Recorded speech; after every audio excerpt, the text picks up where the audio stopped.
radio, though. Welcome to our 185th episode.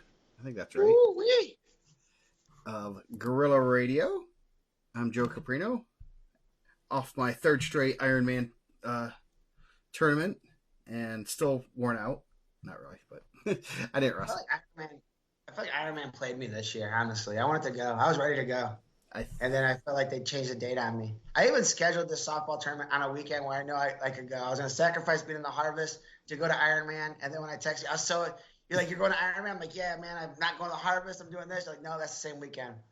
Oh, I'm already in. And I had to coach both the 16s and the 18s this weekend, so I didn't have a choice. Yeah. Oh, you still kept up on the results, watching lots of matches. So not a lot of work got done on Friday. Hopefully nobody from Cleveland Cliffs was watching. Not a lot of work got done. I was watching it from my computer. Man, did I ever tell you, like, I got some, like, bonus points from the boss, like, one time? I usually leave at 3:30. I get there at, like, 6:30. And, like, when USA Basketball played I think it's Serbia. Whoever they played in the semis, remember they were losing really big. Yeah. Then they came all the way back. I think it was Serbia. And I was just so hooked on the game. I just stayed late. I stayed at like 5:30 because I was watching the basketball game. But my computer faces, so you walk by my office and you can always see like that I'm on my computer watching or working. And he's like, hey. So the next day he's like, Mike was here late, stayed after 2 hours, got more work done, and I didn't do anything. I was literally like, USA. I was heading it up. Nice. Yeah. That was a good game, though, honestly. That was an awesome game. Yeah. Yeah, no, it was it was pretty busy. I mean, I know we were texting a lot and sharing all the insight and everything. It's always I like Ironman because the Indiana people were there, but it's I don't want to compare it to like a Super 32 or a Fargo where they're all on the same team. They're all rooting for each other. Brownsburg, Crown Point are cheering for each other. Obviously, you had Rossville, Warren Central, Mater Dei, guys are warming up together. I know I want to say like the Warren guys were warming up with Weaver and stuff. So it almost has like that kind of feel like that. And so everyone's cheering for each other, and it's a lot more relaxed because it's more Indiana versus the world versus Crown Point versus Brownsburg versus Warren Central and stuff. So the coaches are a little bit, I won't say more, they're relaxed, I guess.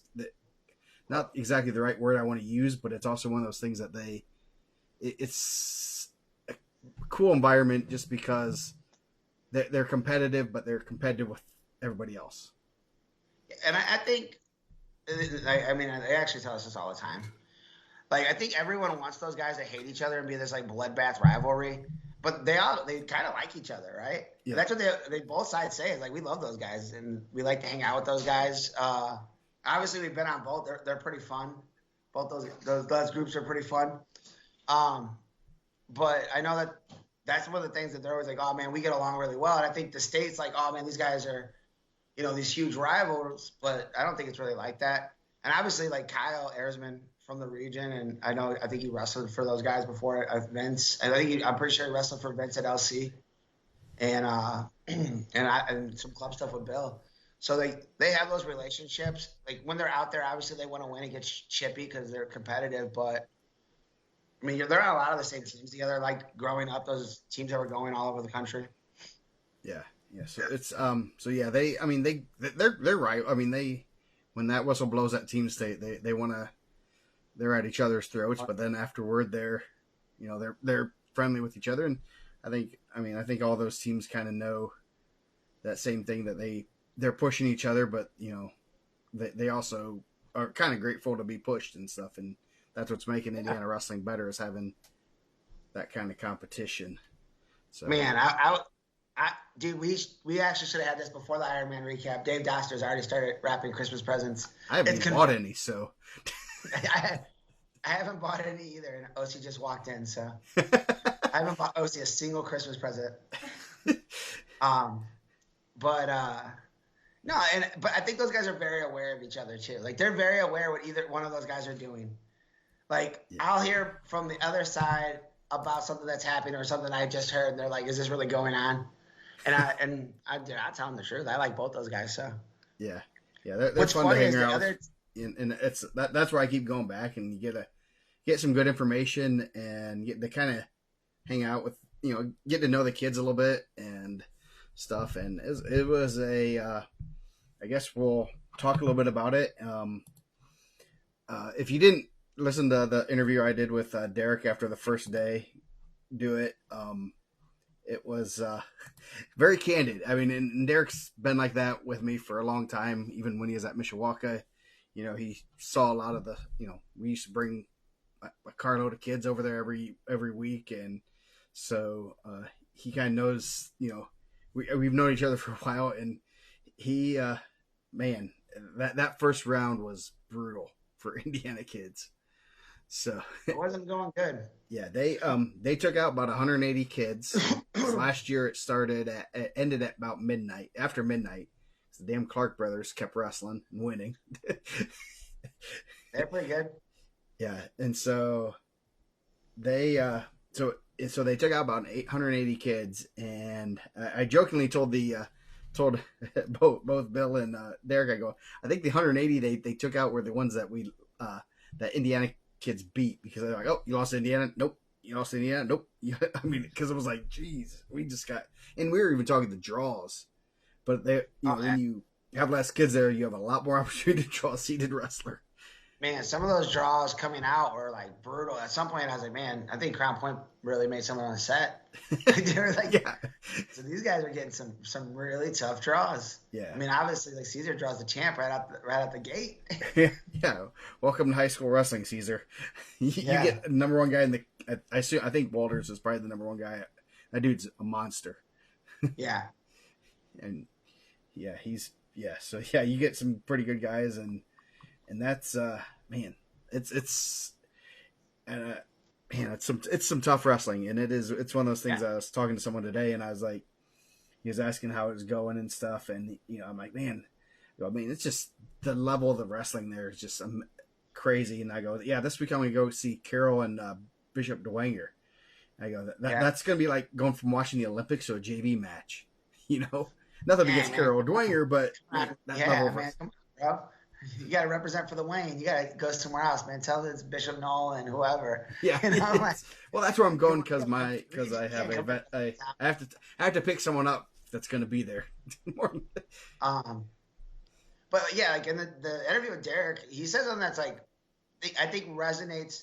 Like when I was younger, I used to be like, man, like Indiana's the best, right? And I wish that we could go out and do these tournaments because we'd be winning Ironman and Beast of the East or whatever.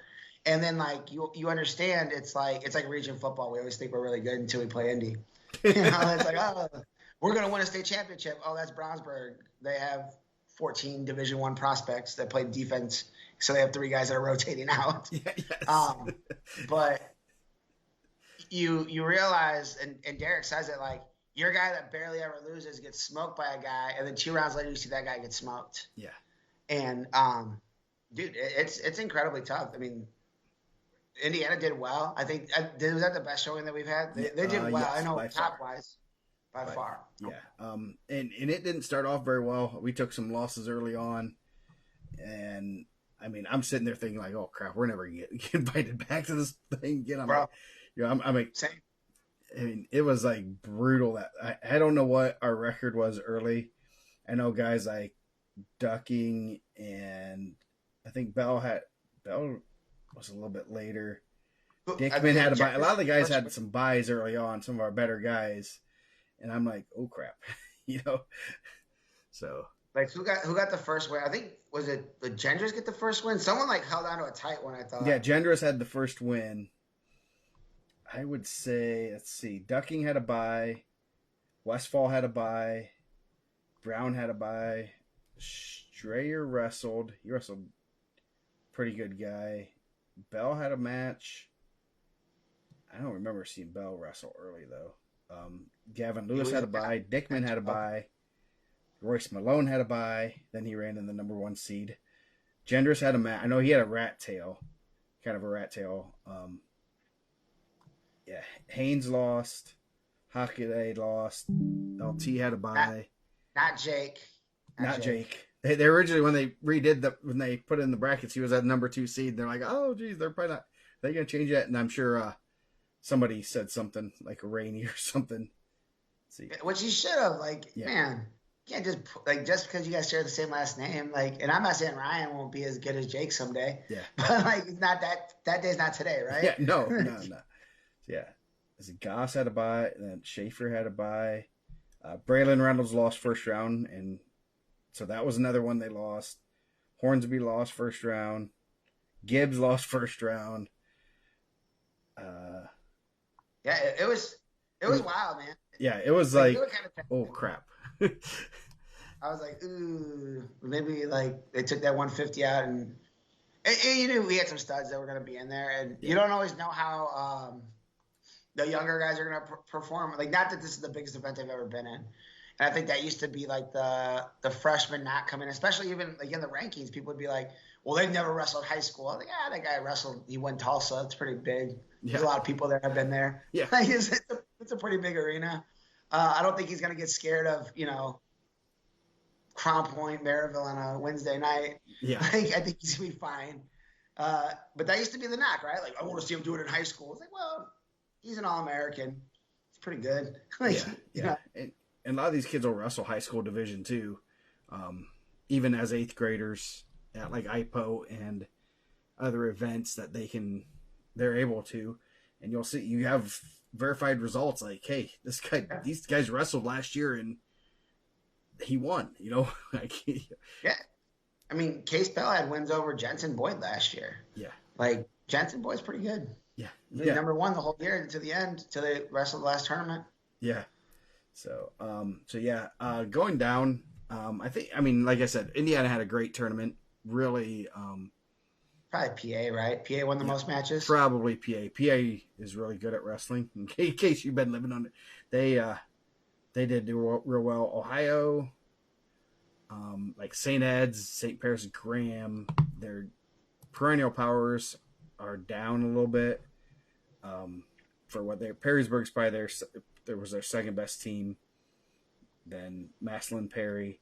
So I'd say PA sends 3 of the top 4 from PA. 4 of the top 5 are from PA schools. So I'm gonna say PA. I'm just take a without going too deep. So PA is not bad. Yeah, they know how to wrestle there. So yeah, I guess we'll just go through kind of some of the guys. Trayvon Ducking, we might spend a little bit of time talking about him here. Ran his way to the semifinals. He's good. He's really good. That was came in really nice as a 11 seed, and then beat the 6 seed, and then the 14 seed to make the semifinals. And we've only had before him. There was only one other semifinalist in the other 2 years, so that's pretty impressive. I'm wearing this nice Contenders sweatshirt that was given to me. They had a pretty good go. Contenders had a pretty good showing there. Yes, they did. Trayvon had a really good summer. I'm sure he did better at Ironman than he did at IPO, right? He was not in the semis at IPO, right? No. So I know I was getting a little bit of flack on the board about his ranking. And I know Derek gave it a nice little shout out in his interview about him falling every week. And that happens early on. I mean, you don't know where people are going to be at, and I got to give a breakdown of why that happened. He's going to be significantly higher on the next update, right? Yeah. And we were kind of talking about where, man, there's some, he's lost to Brown recently, multiple times. But Brown didn't have as good of a tournament. I mean, Brown went 1-2 or 2-2. I think he went 2-2. Yeah, 2-2. And not a knock on Brown. He's having incredibly tough wrestle-offs in his room. Yeah. Joseph Hamilton's really good too. He had a tech fall over a ranked wrestler this past weekend. Yeah. And Brown lost in overtime early on, and obviously he wins that match on the front side. He could have been in a little bit better spot to make a deeper run. I mean, But yeah, so yeah, that was. I mean, ducking looked really good. Still, he's undersized, especially at that. Yeah. Dude, the size of these kids, like, it's. I mean, ducking looked like he was 2 weight classes, smaller than most of the guys he wrestled. I'm sure he is pulling a little bit of weight, but man, the size of these kids, Indiana kids, are tiny compared to these guys. Other than maybe like Dickman and Bell were both of standard size, I guess, for that. I mean, it's just, you're looking at how big some of those guys are, and I mean, they're going. A lot of those guys going to prep schools, and they have all the time in the world to train. So, Ducky lost 1-0 in the semis. And it was like a kind of a late escape.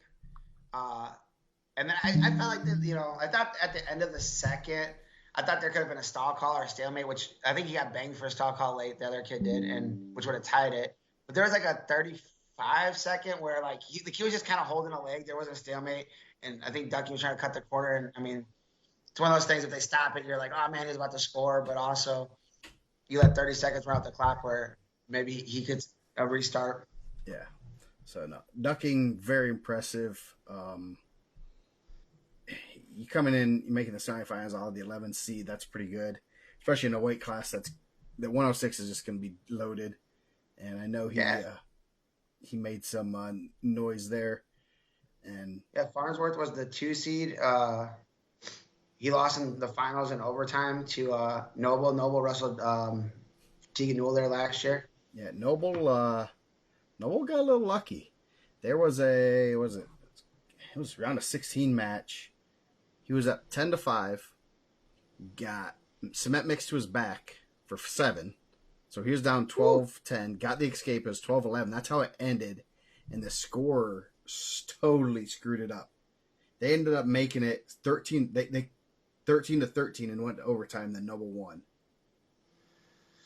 That was like, yeah. You think they'd have better table help, right? No. Yeah. And I don't know what. You can hear a lot. If you watch it on Flow, you can hear a lot of chirping. You can hear a lot of colorful language with coaches coming to the table. Yes. You can hear the table workers talking about their day. Yes. One guy had a bad back. His neck was hurt. He was like, first round. It was going to be a long day for him. That's a grind being a table worker there. Bro, it's an unforgiving job. Oh, I mean, I say that half jokingly, but man, you don't want those coaches yelling at you for screwing up on those matches, because, I mean, those coaches put a lot of time into that, and that's not something you want to mess up. So, yeah, ducking. We're still kind of discussing. I mean, I know where do you throw him in as a ranking wise? We jokingly said he's probably going to be maybe top 10 now.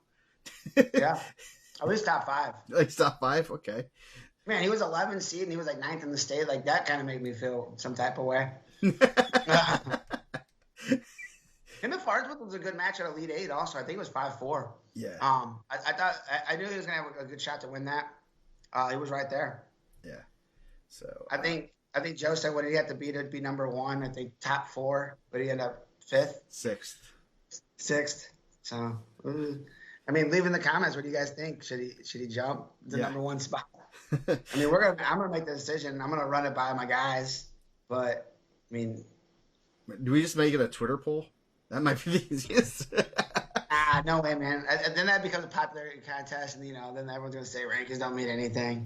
Then we get a long email about how I ruined everyone's life, and then they're gonna tell me rankings don't mean anything. Nice. So my favorite email. 113. Case Bell's pretty good. Yeah, and really good. The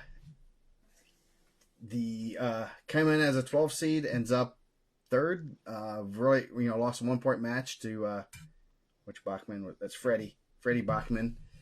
In the semifinals, ran it back to 3rd.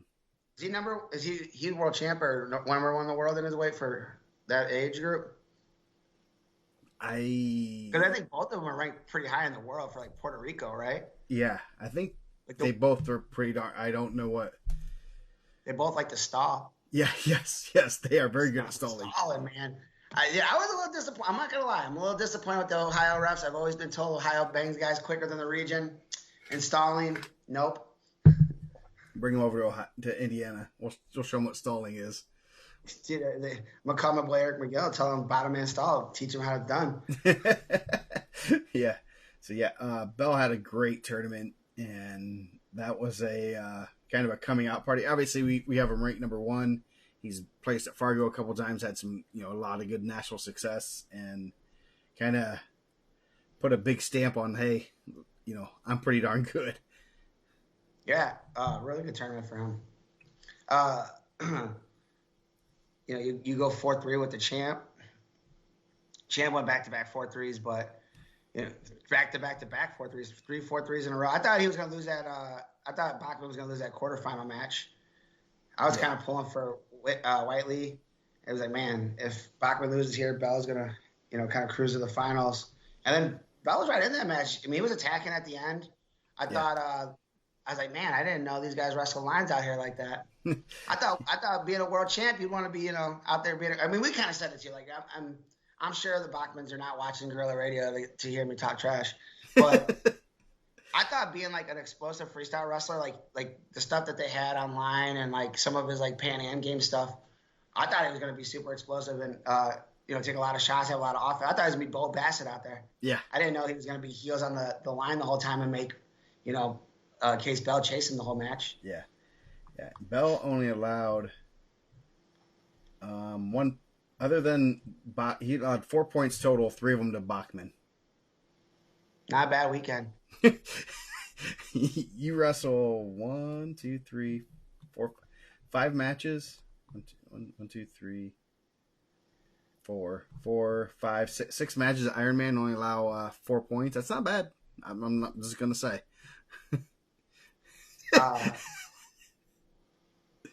What is man? Mine's behind. What did Sean say? Bro, 100%, dude. That's 100% what I thought. I thought those guys should have been hit for stalling, especially when he goes straight back, like on that last whistle. Yeah. He goes dead back. I'm like, dude, hit him, dude. Hey, one of the best things we talked about, not Ironman, but Dream Team. Like one of the best things was when they had Brayton and Jamari, Ja'Cory Teamer, and dude, Russell hit him quick, hit both of them. Like, hey, we're gonna tie up. We're gonna see this in overtime. And some people were critical, and I was like, dude, that's the best. Yeah. Oh yeah. Russell didn't care if he'd ever let me allowed in that Brownsburg gym again. He didn't care. So yeah. Bell had a pretty good tournament. You did. Moving up 120. Who else did we have there? We had Strayer was in there also. Yeah, Strayer he went 0-2. Tough tournament. When it's your first tournament, I mean, not easy. Yeah, that's not. And you draw the number 2 seed right off the bat and know that's a long way back. It's a long way back against a lot of tough kids. He draws the number 2 seed right off the bat. And then the guy that he lost to next ran it all the way back to the blood round too. So it wasn't like he did win one. He did win one. He went one in, and that next guy ran it all the way back. So Eric's hand number to the Bachmans. All right. I'll be critical of them too. Call me. Yeah. If you get a Puerto Rican number, you'll know who it is. I know. 120. Revan Dickman made some money this weekend. Yeah, he did. Dude. I think he was making some money before that. I know he's been on a couple trips, and I'm sure like they're talking to him pretty good. Sorry, my cat's trying to like get all my attention right now. She didn't like you talking trash about Bachmans. Dude, I swear, bro, I didn't know he was a Puerto Rican cat too. Yeah, Revan Dickman had a really good. I thought he had a really good Ironman last year. I think we did the grade rankings, and I thought he moved up significantly higher after he beat Dom Reto. Dom Reto was a world champ. Like I posted that on the forum too. Someone's like, "Oh, he lost to a world champ." I was like, he has 2 wins over a world champ now, and he's 2 times. That man. 2-time world champ. Yeah, I thought he dominated that match. Yeah. That was a match I was like, I'm sure that they had that kind of circle and they were like, oh man, like we're gonna get that one back. And I thought Dickman kind of went at him. Yeah, I With was 7-1. when I saw the seeds. He was a 7 and Munaredo was a 2. I was like, ooh, that's spicy. I was like, Like how? Like I mean, I don't know. Like, does Willie do the seeds? I know you wanted to get him on. I would love to ask him why you did that. no, he did. He doesn't do the seeds. I think one of the directors or whatever, they kind of, I think he might look over them, but they kind of do them their own way, and they're not really bad at all by any means. But that one was a little interesting. You had a head-to-head right there. Like he beat him. Like he beat him at your tournament. All you have to go back is your track wrestling last year. Oh boy! Right? Like that's pretty straightforward. Yeah. And he dominated. And I don't know, because Munaredo is tough. I mean, there's no doubt that Munaredo was one of the best kids in the country. And you messed me up.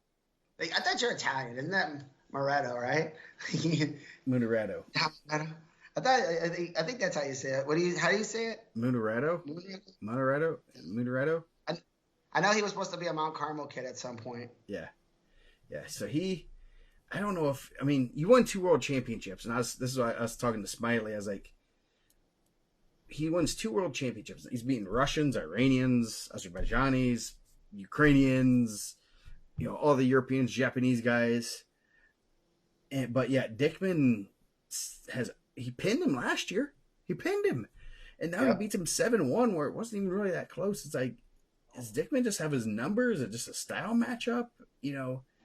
It's kind of interesting just to see, a guy that's wrestled so many different styles and everything, and then just there's one guy in this country that just owns him, at least in folk style.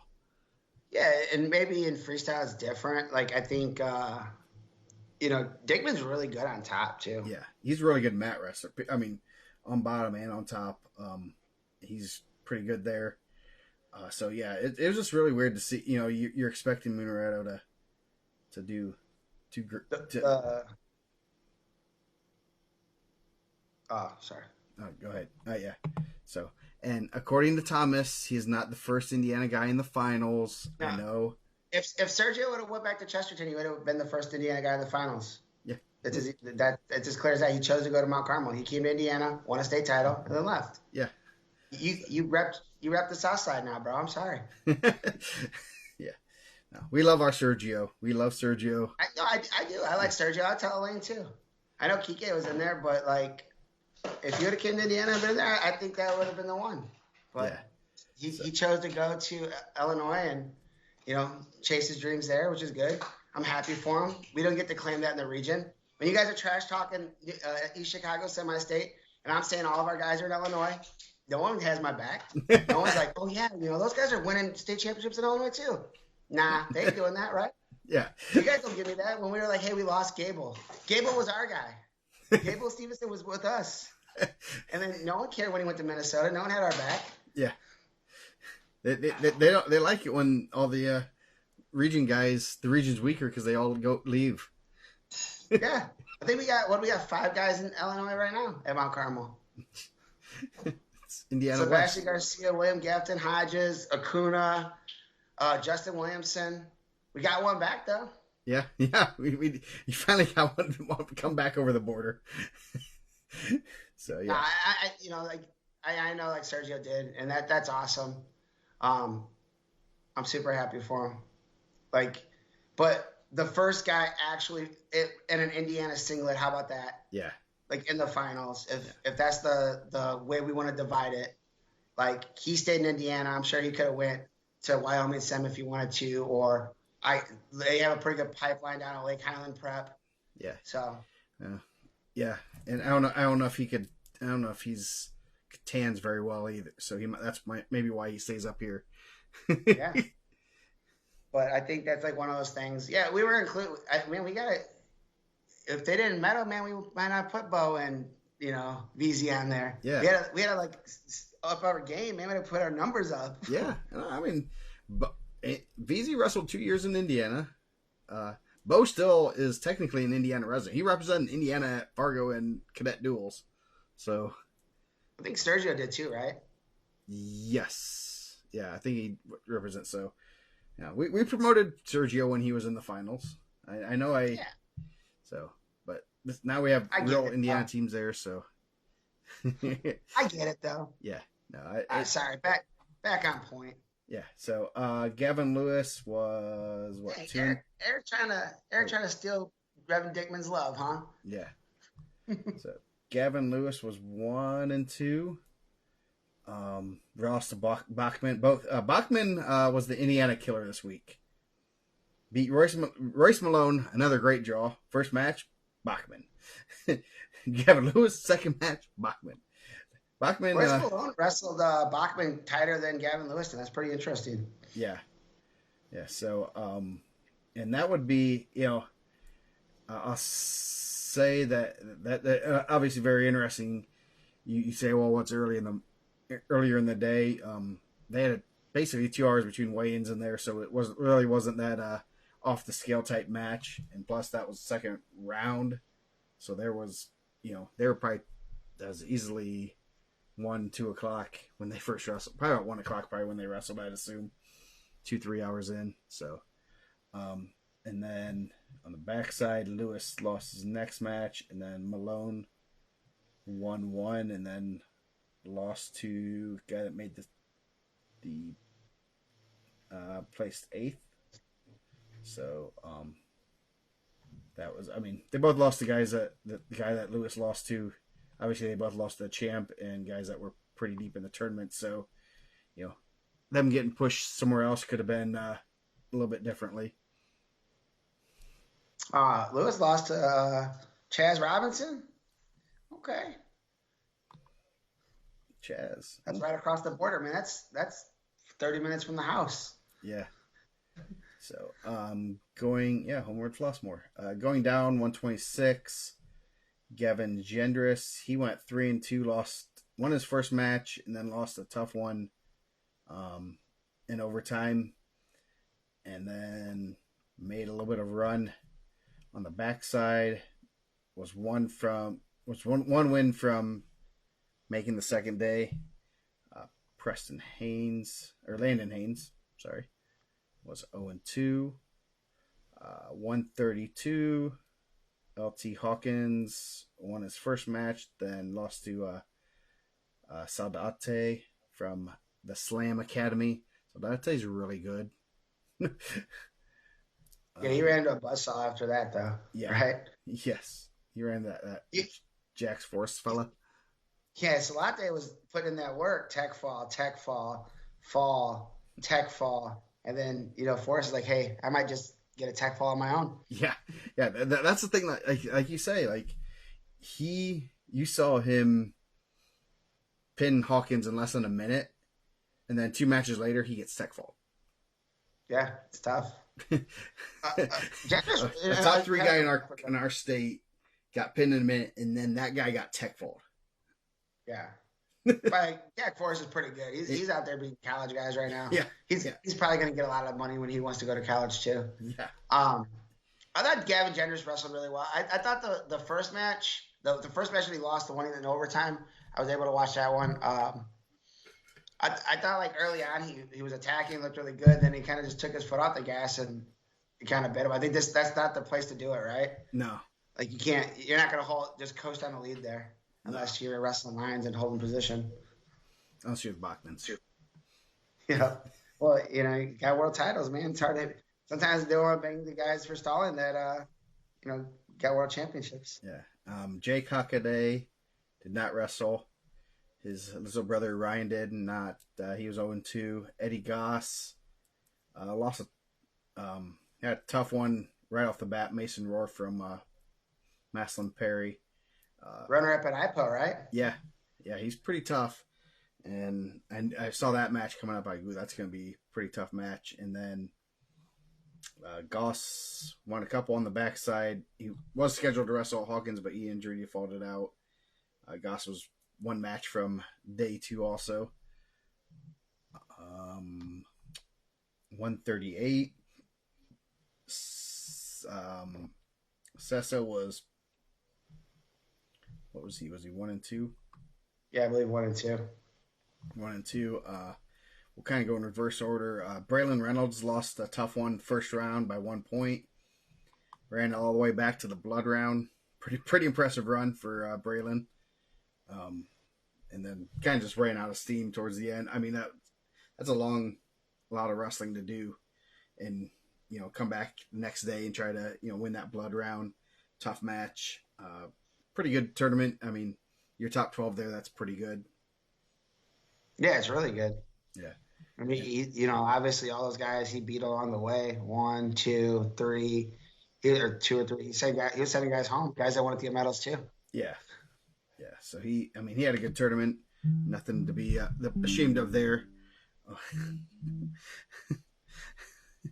So is that back? Did someone back when text you? He's upset. No, it was maybe a guest. Should I try to get him on? You want to? I mean, we're halfway through. We got to start back over. I mean, we kind of went past all of our semifinalists. Oh.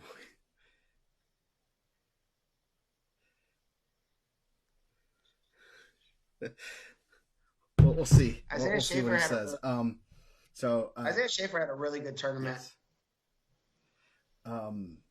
Yeah, Greg, because Isaiah had a hell of a tournament, and he's always been one that's always done real well at national events. He's made day 2 at Super 32, wrestled deep at Fargo and stuff, but never made it to the podium.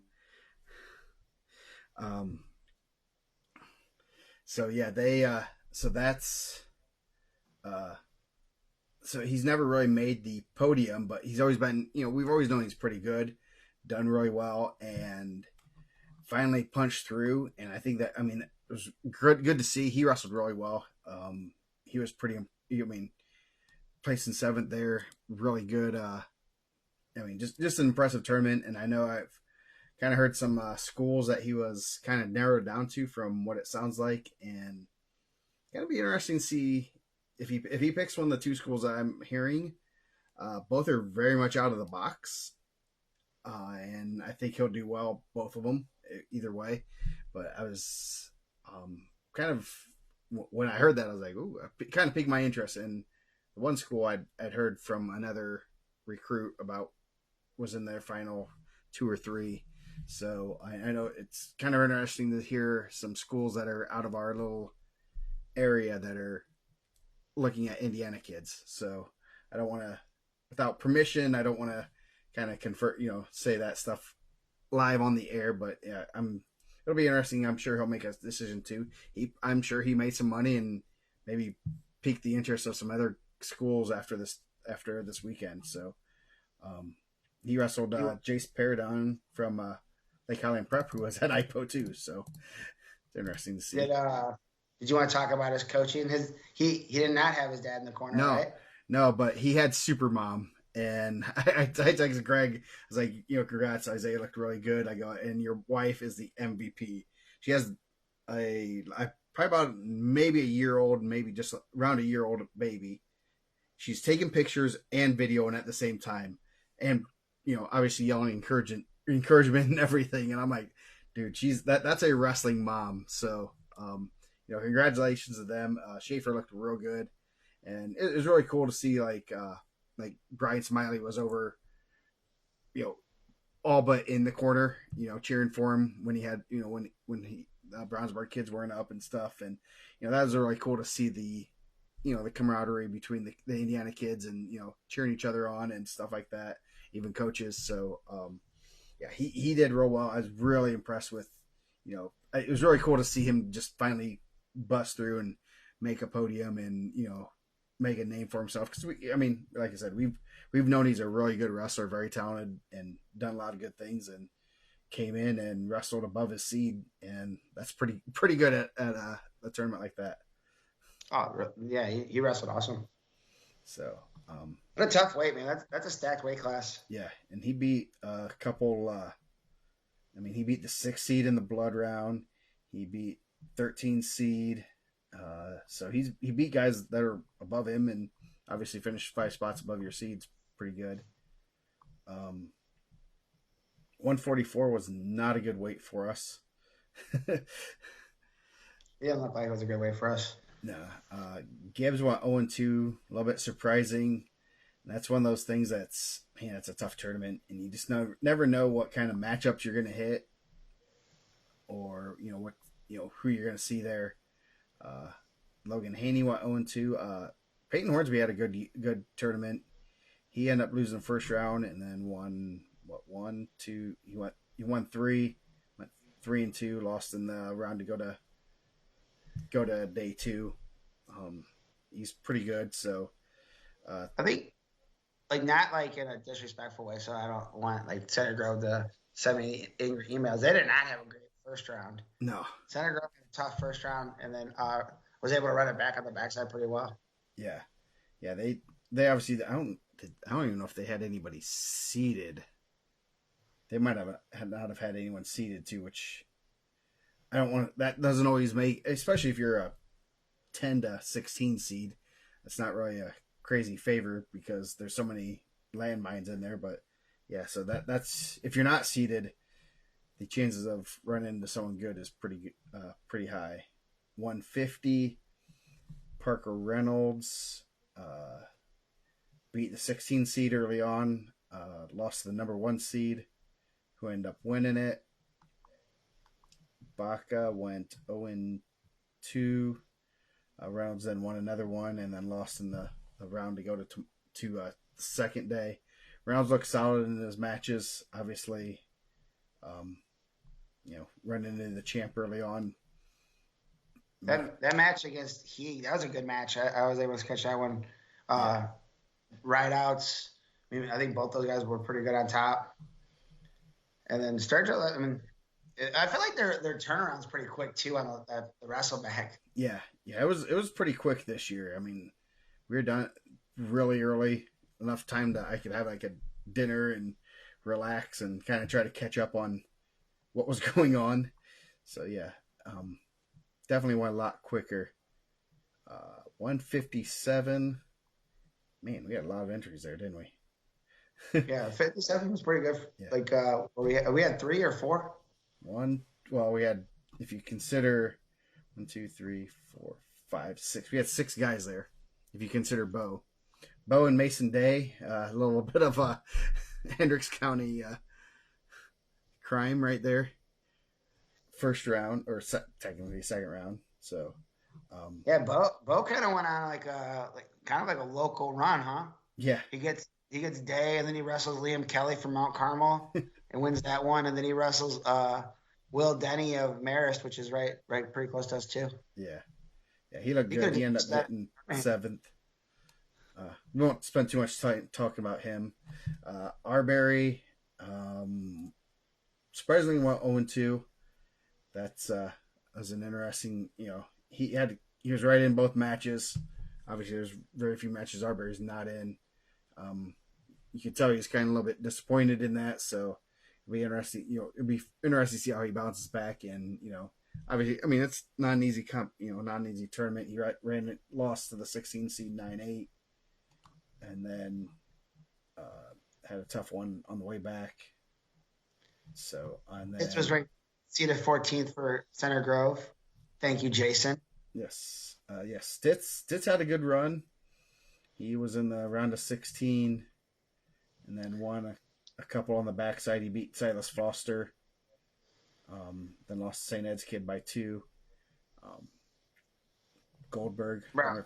Is that Bill Goldberg's son? Bill Goldberg's at the Colorado game, right? Yeah. That's his big thing, to go to Colorado football. Yeah. And I told Joe this, and this isn't meant to be a shot at all, but I feel like Stitz wrestles better at Ironman than he does in the state tournament. Like if he wrestles like this, like he's gonna be under the lights for sure. Yeah. Because I think last year we said the same thing, and then he came out, dude. He wrestled great.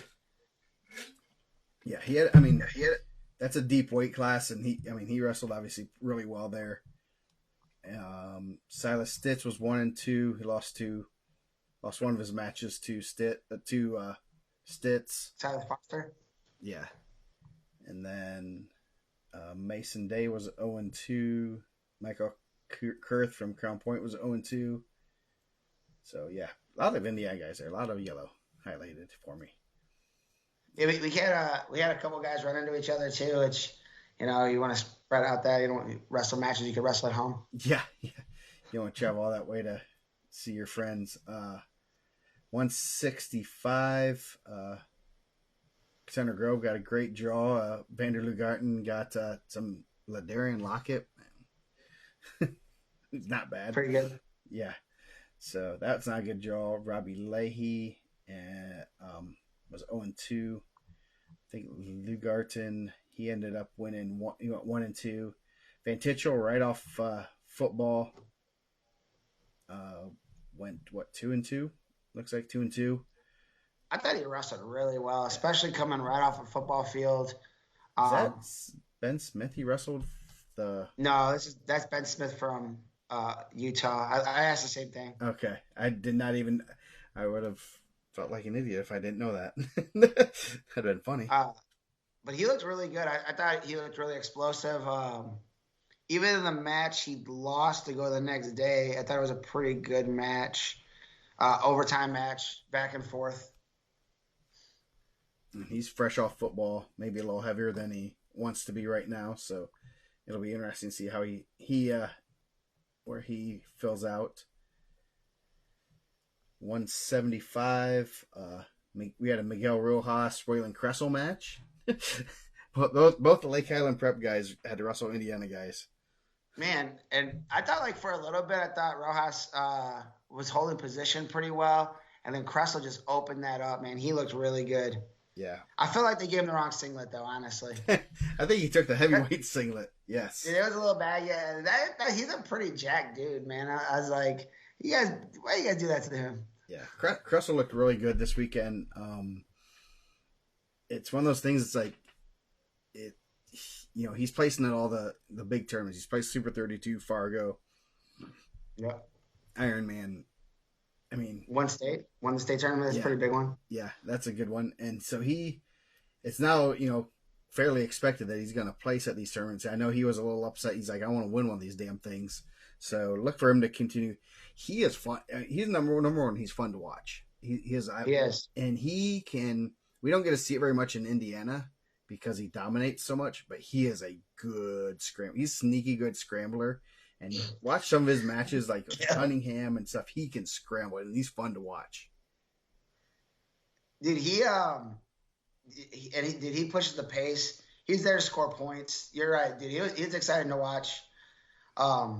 Just seeing him break guys, man. Like he was able to. Like you're at one of the toughest tournament, not one of the toughest tournament in the country, and he's out there breaking guys. Yeah, that was pretty wild. Yeah, and like you can just hear, like I said, like you go back and watch those on flow, you can hear the corner. Like, hey, again, and he's just pushing the pace. Yeah, like, he looks really good. Yeah, I'm excited to see him continue to get better, and I know he'll.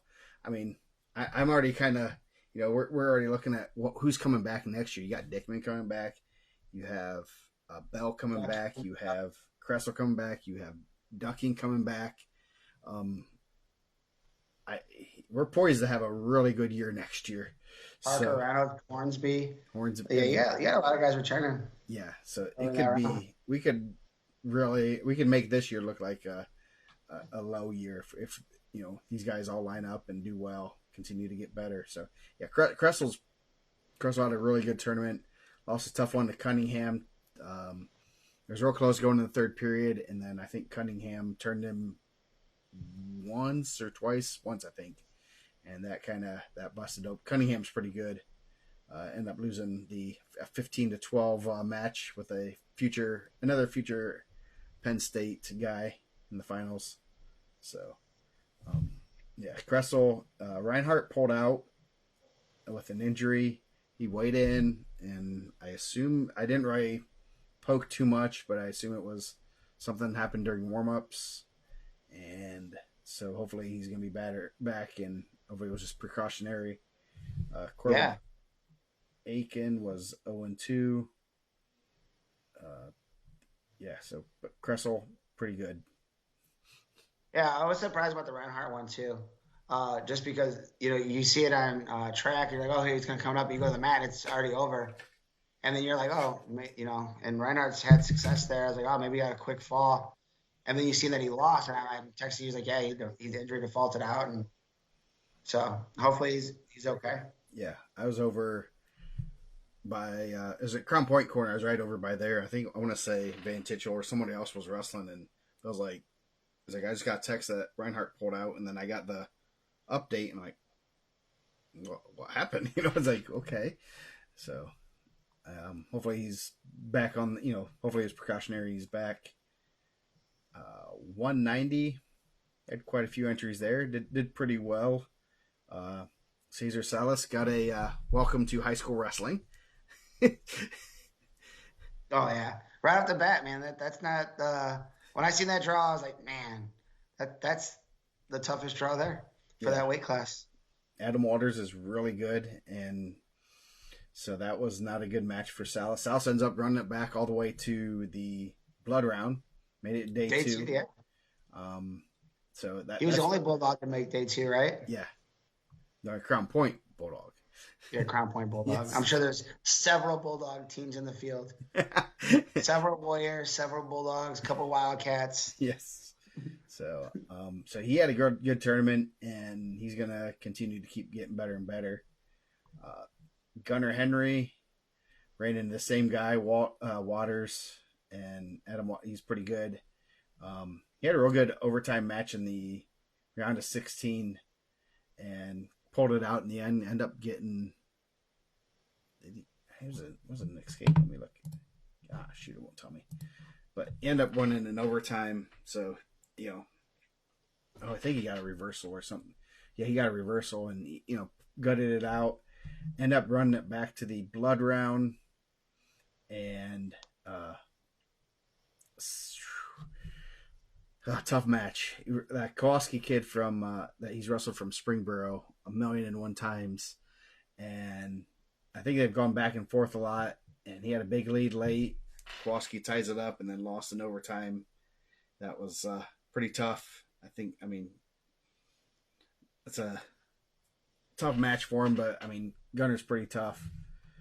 Both Henry and Klosky, both IPO champs, right? Yes, at 215 and 190. So you had a battle right there in the blood round. Salas was there, so quite a few IPO guys were there. I'd have to go back and look and see who exactly. Deacapone Vasey, fresh off football, makes the semifinals overtime match from making the finals. Ends up getting fifth. He's jacked. He's big. Yeah. He was always kind of big, but like you knew he was gonna grow into his like size. Yeah, and he's fun to watch. He gets after it. I think he looked kind of like the Clark brothers did last year. That once he got to the second day, is like there's not much gas left in the tank. He hasn't been training wrestling full time for a while yet. For very many weeks, and that'll get it kind of exposed in the later rounds there. So, 215, Austin Reading went 0-2. Caden Brewer had a good tournament. He had the 4 seed first round, or his first match.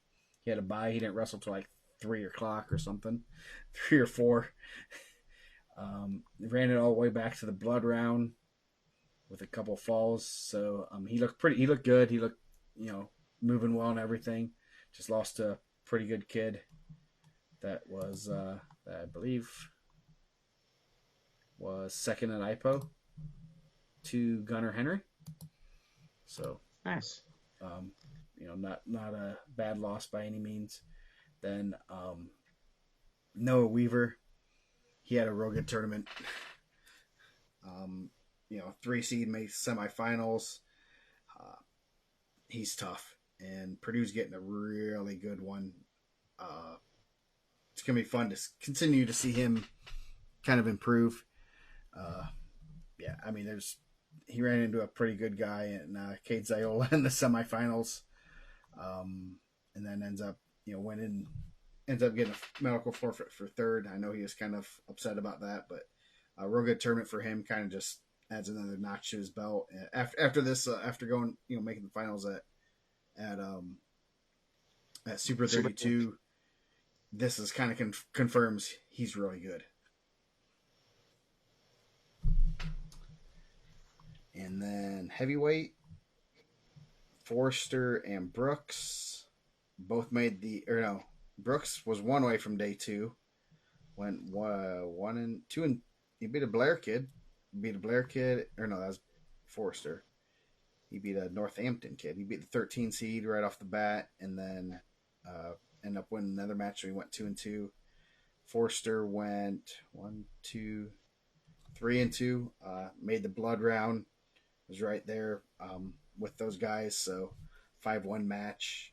So pretty solid tournament for him. I mean, he looks he lifts weights a little bit. Yeah, I think so. He knows where the Brownsburg weight room is. I'll say that much.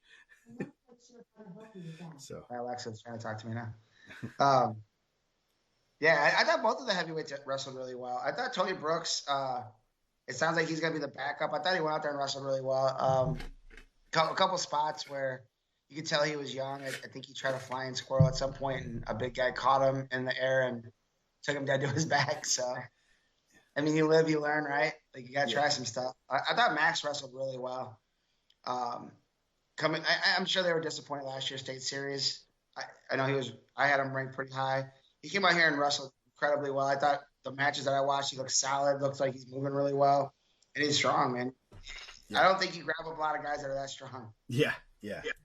So he's going to continue to get better in that room and everything. So overall, real good tournament for Indiana kids, and kind of excited to see what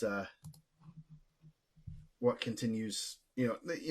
Us being able to continue to take kids there and do well there. So what did Brownsburg end up 8th? I think they dropped to 11. They were 11th by half a point. Pretty good tournament. Yeah. Being top 11 there. Being top 15 there is pretty good. Yeah, and they didn't have Jake Hockaday, who... Yeah. You're talking... If he gets 20 points, they're in 7th. If he gets 15 points, they're in 8th. So they're top 18, basically, right there, without Hockaday. So yeah, Faith Christian Academy won it kind of a little bit surprisingly. Pretty handily too. So over like Wyoming. That's where both Bachmans go, right? What? That's where Bachman goes. Yeah. So yeah, they had a real good tournament. They had 3 champs and a runner up. That'll do it. That's a good day. That's gonna be us in Indiana next year. Yes. Mark it down. Yep. I think Indiana's in position to have a really good tournament next year. So hopefully maybe we can get a couple of the couple guys that are coming back into the tournament that aren't at that aren't at Crown Point or Brownsburg or Center Grove. A couple of those guys, and have a real good tournament there. So, that's a lot. Anything else you want to say on that's about Ironman? an hour worth of down. So, other events. There were other events going on this weekend. The official first week of kicking off of wrestling. I'm going through last week's stuff. A lot of good results. I thought a lot of good wrestling. I mean, the stuff for Cathedral was a little messed up, so we were kind of looking at some of the results there. They're a little bit off. But I mean, you had like a Case Bridge, St. Laurent match that looked like a fall, but I guess it was like an 8-6 match. Yeah, 8-5, I think. I'll have to double check, but yes. I thought, I said this out there, I'm gonna say it now. Like, shout out to the teams that only have like 7 guys or 6 guys, and they're still using track wrestling. Because some of these big schools are out here, not using track. Because some of these used to be on track, right? I thought this Cathedral Super 6 was on track. I knew Westfield was on track. Yeah, Westfield used to be on track. I think Cathedral uses track. I think just a couple of the teams usually always use track, so it's easier to get that stuff. But so shout out to like the squads that are only running like 6 dudes out there, and they're just putting in forfeits that are out there paying for track. I Yeah. appreciate you guys. Yes. Yeah. That was that's nice. I mean, we kind of know who uses track on a regular basis, so it helps us to kind of find those results and put them in or look at them. So yeah, let's see some of the results. With the big dual results, I'm just looking through them right now, see if there's anything that Columbus kind is of still Flood Central, right? yeah, yeah.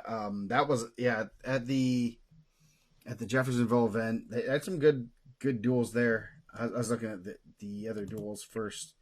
Delta beat both. They both beat South Adams. They ran through most 2/3 of Adams County. They beat South Adams 51-25, and then they beat Belmont on Saturday 44-35. So 1 versus 2 and two, or 1 versus 3 and 3A. So Delta had a real good week there. Yeah, they're a good squad, man. They're a lot of times in those duels, as long as you're not running a bunch of forfeits, they got probably about 4, maybe 5 guys that are going to win 90% of their matches, right? Yeah, yeah. So they are pretty. That should be a might be a 2A preview. Rex, you know I'm going to listen on Friday to Joe and Rex. He doesn't listen to he can't get enough of me. So and then obviously we had the next super duels. I have to always mention that. Let's see, HHC Jeffersonville had Columbus East over East Central. They beat Floyd Central really bad. So there's going to be some changing in the rankings. I believe Dane said possibly tomorrow for some new rankings. So that be on the lookout for that. And they Floyd could run Central that over back in a Heritage couple Hills. of It looks weeks, like too. they had most of their football guys there, but they also were less than a week. They're a week out of being done. So 5 practices, you're not going to be in shape. Floyd beat Madison. Madison had some decent results from from what we heard. Shout out to Little B, man, getting some dubs. Yeah. Holding up his ranking. Yep. Um, Unranked in the semi-state, ranked in the state, huh? yeah. He was ranked. I think he fell off this last one.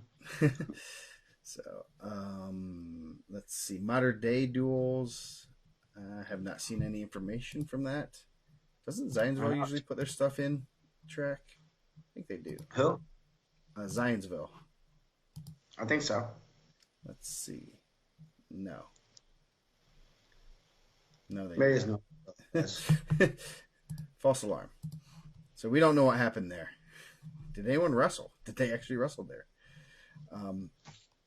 Bloomington South Invitational had some good matches. Pretty much half of the other half of Center Grove that was not at Ironman was there. They still dominated. Terry over Weems there. Yeah, Terry over Weems. We have the right one down at 175. Maybe. Yeah. I think that is check which one wants to go out, man. Yeah. They look good. You go or you go. Yeah. No one's gonna know other than them. So yeah, so Landon Terry. The way I'm gonna try to remember is Landon, it's alphabetical order, Landon then Noah. So if they're weights, I think we had them mixed up, and Landon's the littler one and Noah's not the littler one. Is that what we're saying? Not little. Little Landon, not little Noah. I'm not gonna say that. Because at 190, yes. Yeah, if 175 is considered little. The one that eats less. So yeah, fall over Weems, so that's a real good win there.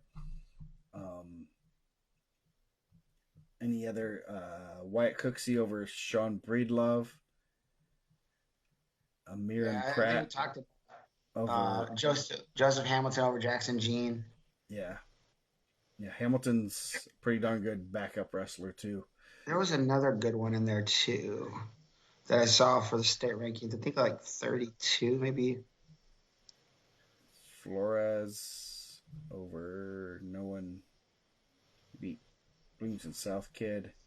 Aaron Pratt over Marcus Malone, 11-3. Is that? So 38. That's what I was thinking. Armin Pratt over Marcus Malone. That's a good win. Yeah. So some good matches there. Uh, Interesting to kind of get a little bit of a glimpse of what Center Grove has up top, because it's a little bit of a mystery. I'm sure they always have good upper weights, so they're 190 went 3-2. Elliott Jones, Ben Lowe of at 215 went 5-0, and then Miguel Flores went 4-1. I think we kind of had Flores at 215, so he might be their heavyweight now, possibly. So. Yeah, I think they both wrestled at the Gobbler, so maybe it was like a loser leaves the weight class. So yeah, so that's a pretty solid event. The Shamrock Slam, not on track this year. Disappointing. Roncalli upsets and stuff. Things like I'm upset that the Shamrock Slam wasn't on track this year. Yes, I was too. I asked their coach if they were going to be faxing results, since I figured we were going back in time. Man, it's such a progressive part of Indianapolis too. Yeah. So yeah, Roncalli won pretty handily. They beat Homestead in the finals. I think the final four were Roncalli, Homestead, Carmel, and Fishers. Fishers had an interesting day because they lost to Carroll by 2. Carroll beat Fishers and Lawrence North, but lost to Whiteland, and so Fishers ends up making the final pool. I think Carroll ended up in the 3rd pool, so Fishers ends up top 4, and Carroll goes down to 9th through. I think they end up 9th. So, yeah, so that's an interesting way. That's always a good event. I mean, I don't know if there's a ton of varsity teams there, but I like the old barn brawl. I know there was some varsity guys there. There was also some, varsity twos there, but I just like the name of that one. Yeah. You had the Western Super 6. I know Jay County Jay County beat Hamilton Heights. Western beat Jay County. Some 2A battles, 40-35. So that'll be interesting to see where those guys all line up. Seeing Jay County's lineup, that's always a good one. And then Lafayette Harrison beat Jay County too. So did they beat? I assume they probably beat Western then. So I would assume. Yep, Harrison went 5-0. The Raiders coming down there from the Lafayette region, the Logansport region, doing work. Yes, with those Fort Wayne semi-state guys. Cathedral Super 6. Avon went 6-0, I guess. I think we got to fix that one. Good for them, man. Don't tell the IHSA. Yes. Looks like Avon had too many. So which one's the double? Warren Central. Yeah, Warren double inputted their results. They went like 4-6.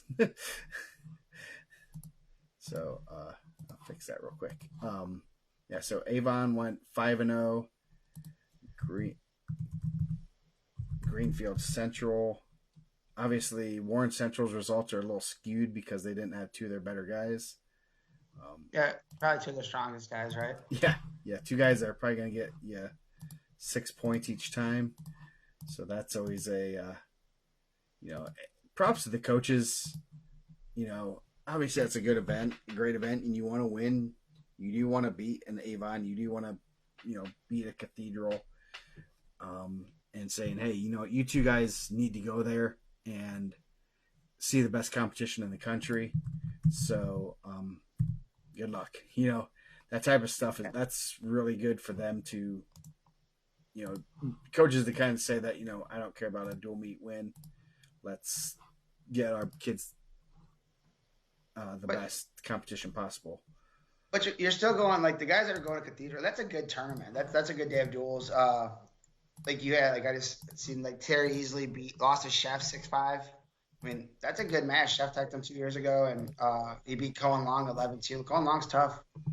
I mean, your guys that are in the mix still that I think, and we don't want to circle back to the Ironman. We spent an hour on it, but I think like they did the right thing. I don't know how many invites they had, and they just petitioned for the two. But like, let your guys wrestle where they belong, right? Yeah. Like, if your good guys can go there, that's awesome. But like, also let your guys that probably don't belong there go. I mean, I don't want to say that. I don't want to say that. The guys that are not at that level yet, go let them compete with. That's a good day. Like, Terry easily could go to Ironman, maybe lose two, but then you go there and you're wrestling guys in the state. You show growth against Chef, and you beat a real tough Cohen Long. I think that was good for those guys. And I know sometimes Center Grove wanted more guys, but like, you want those guys to go compete at the level that they're at so they can get ready for the state tournament, and maybe next year they go. Yeah. So that's a good day. Avon's pretty good. We're going to see Avon versus Brownsburg, I believe Wednesday. I do have the date. I just haven't moved on to it yet. So that should be a good one.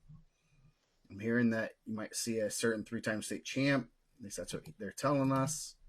That's the rumor. Yes. If not, they're going to run a guy out that looks just like him. It was almost the number 2 seed at the Ironman. I promise you the last name will be Hockaday. Well, it's just despite that, they're going to send Cash Mays out there. Yeah. So, talk about the Harvest Classic. Yeah. Portage over Hobart and Penn. Was this Penn's first team? Was it It was a mix. I think they didn't have Vargo's not in right now. Harper didn't wrestle. Diaz didn't wrestle. So, I mean, they had some varsity. Vinny was there. Malik Evans was there.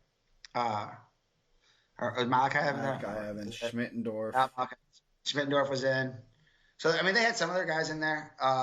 Santiago was a semi-state qualifier. So it's mixed. I think they kind of mix it up a little bit, maybe getting those guys ready. Yeah. But it sounds like Vargo made 26, so it kind of spices up the East Chicago semi-state a little bit. Matthew Maldonado made 26 this weekend. That'll be fun. So, yeah, I really haven't even looked at too many of the results. Cruiser Weddle or Lucas Manning. It was kind of decisive, too, 9-2. Yeah. That's one of those things it's going to be interesting seeing these scores because that could have been, it could have been 2-2 and it could have been a 7-point move and, I mean, I could probably go back and watch it on RSN. Yeah. I know I think they last through the finals. Peyton Brummett over Gabby Regno. He's a freshman for us. It wasn't that, but it was, it was 6-1, two takedowns in the first period and then a takedown in the third. But you never know. Like with these scores, you have to almost look into them a little bit more now of what. I'm taking them at face value. You're taking them at face value, just like it was last year. Yeah. So, Perry Birdie was there, so go ahead. Daniel Mott over Lincoln Underwood. Battle, 2 guys that were ranked. Looks like Nuke leads at 120. He's ranked at 13. 1-0 there, so I think it's pretty straightforward. Mata was a semi-state qualifier last year at 26. So coming down a weight, kind of flipping with Aubin. Aubin over Cam Woods. That was a nice rivalry last year. Landon Westerfield Griffith wrestled really well. He had a win over Dalton Robson in the duel last week, and then over Aiden Campbell and Ryan Schmittendorf. So Griffith trying to get back in there, man. Those guys are doing a good job. Cooper Wilkins over Robert Frazier. I don't think there was a ton more ranked ones. Hunter Vannet over Daniel McGill. Christian Tabby. I think Gabe Newland was a champ there last year too for Kokomo. Zach Kenny over Burgess. Mikey Ortega. I don't know who got the OW. They give it to the wrestler that wins with the least amount of time on the mat, kind of like they do at Al Smith. No, they do a vote. That's something we need to talk to Steve about. We need to do an IndianaMat outstanding wrestler at Al Smith. I bet we'll give out the most falls in the least amount of time, but we can get IndianaMat OW. I think he would be down with that. Yeah, we can give him a big sticker of your face and mine. Man, I gotta get mine fixed, dude. I had one of my old teammates say, like, it makes my face look at 40 years older with all those wrinkles. Jeez. He I had said, to, "Why I had to you redo want to do my Dustin's. I guy might as like well that?" redo yours. Uh, he said, why they doing my guy like that, man? So you got to humble me, man. Sometimes I get too much out of the box. Yeah. I mean, we all can't look like John Goldsberry. John Goldberry is a handsome man. So am Uh, I. I know. That's why. Hey, it was a double compliment, man. Aiden Costello, number one, looked like he had a really good day, dominated everybody. Emilio Tirado returned to state qualifier as a champ for Lake Central.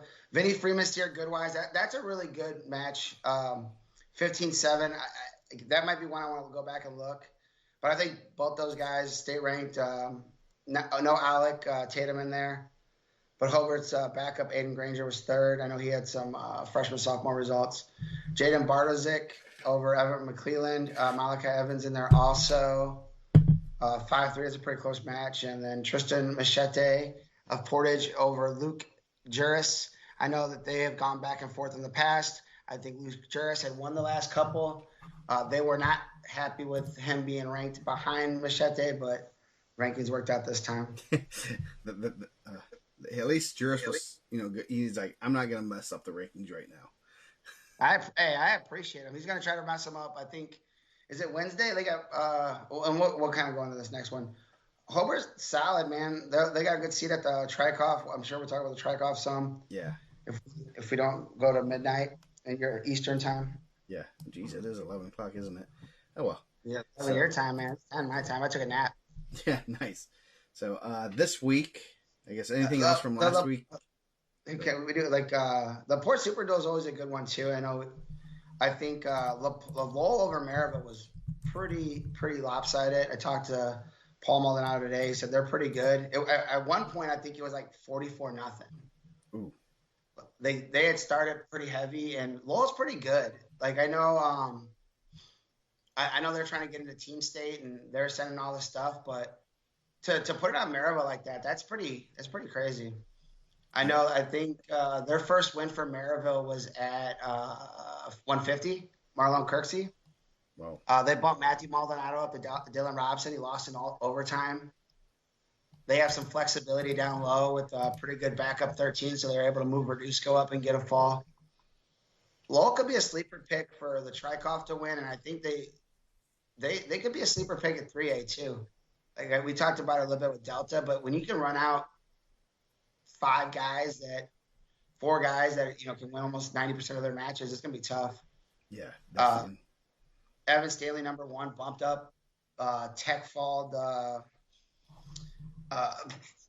the Rensselaer 144, Avery Stanley, and then he got two falls over two ranked guys pretty quick, and Josh England and Warren Brown from Maryville.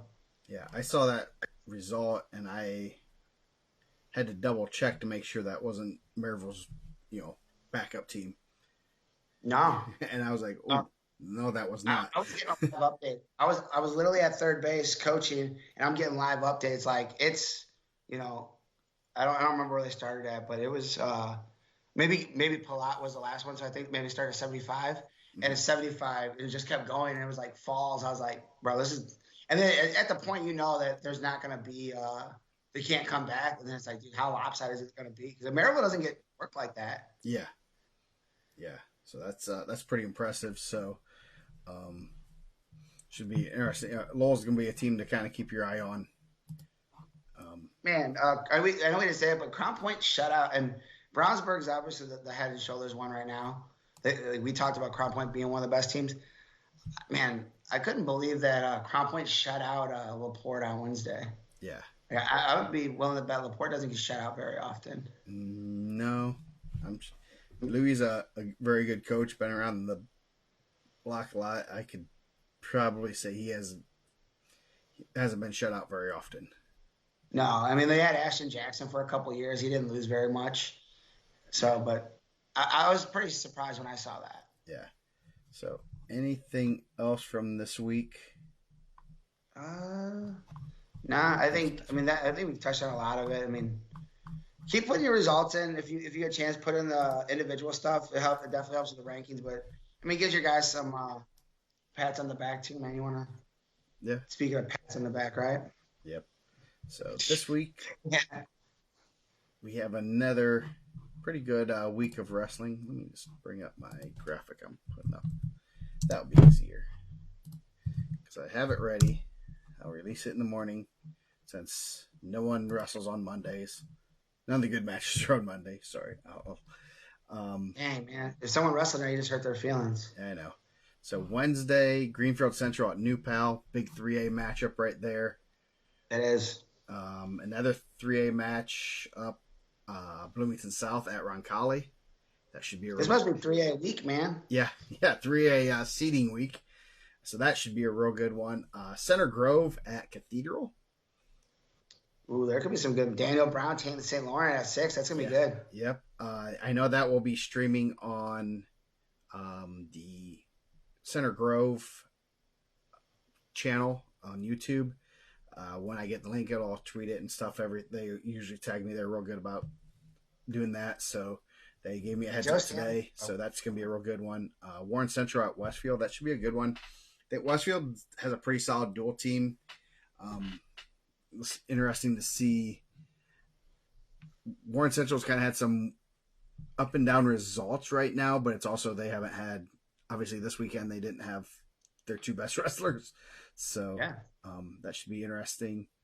Carter Nickham and Donald Bowie in that match at 132. That could be pretty good. Yeah, that should be real good.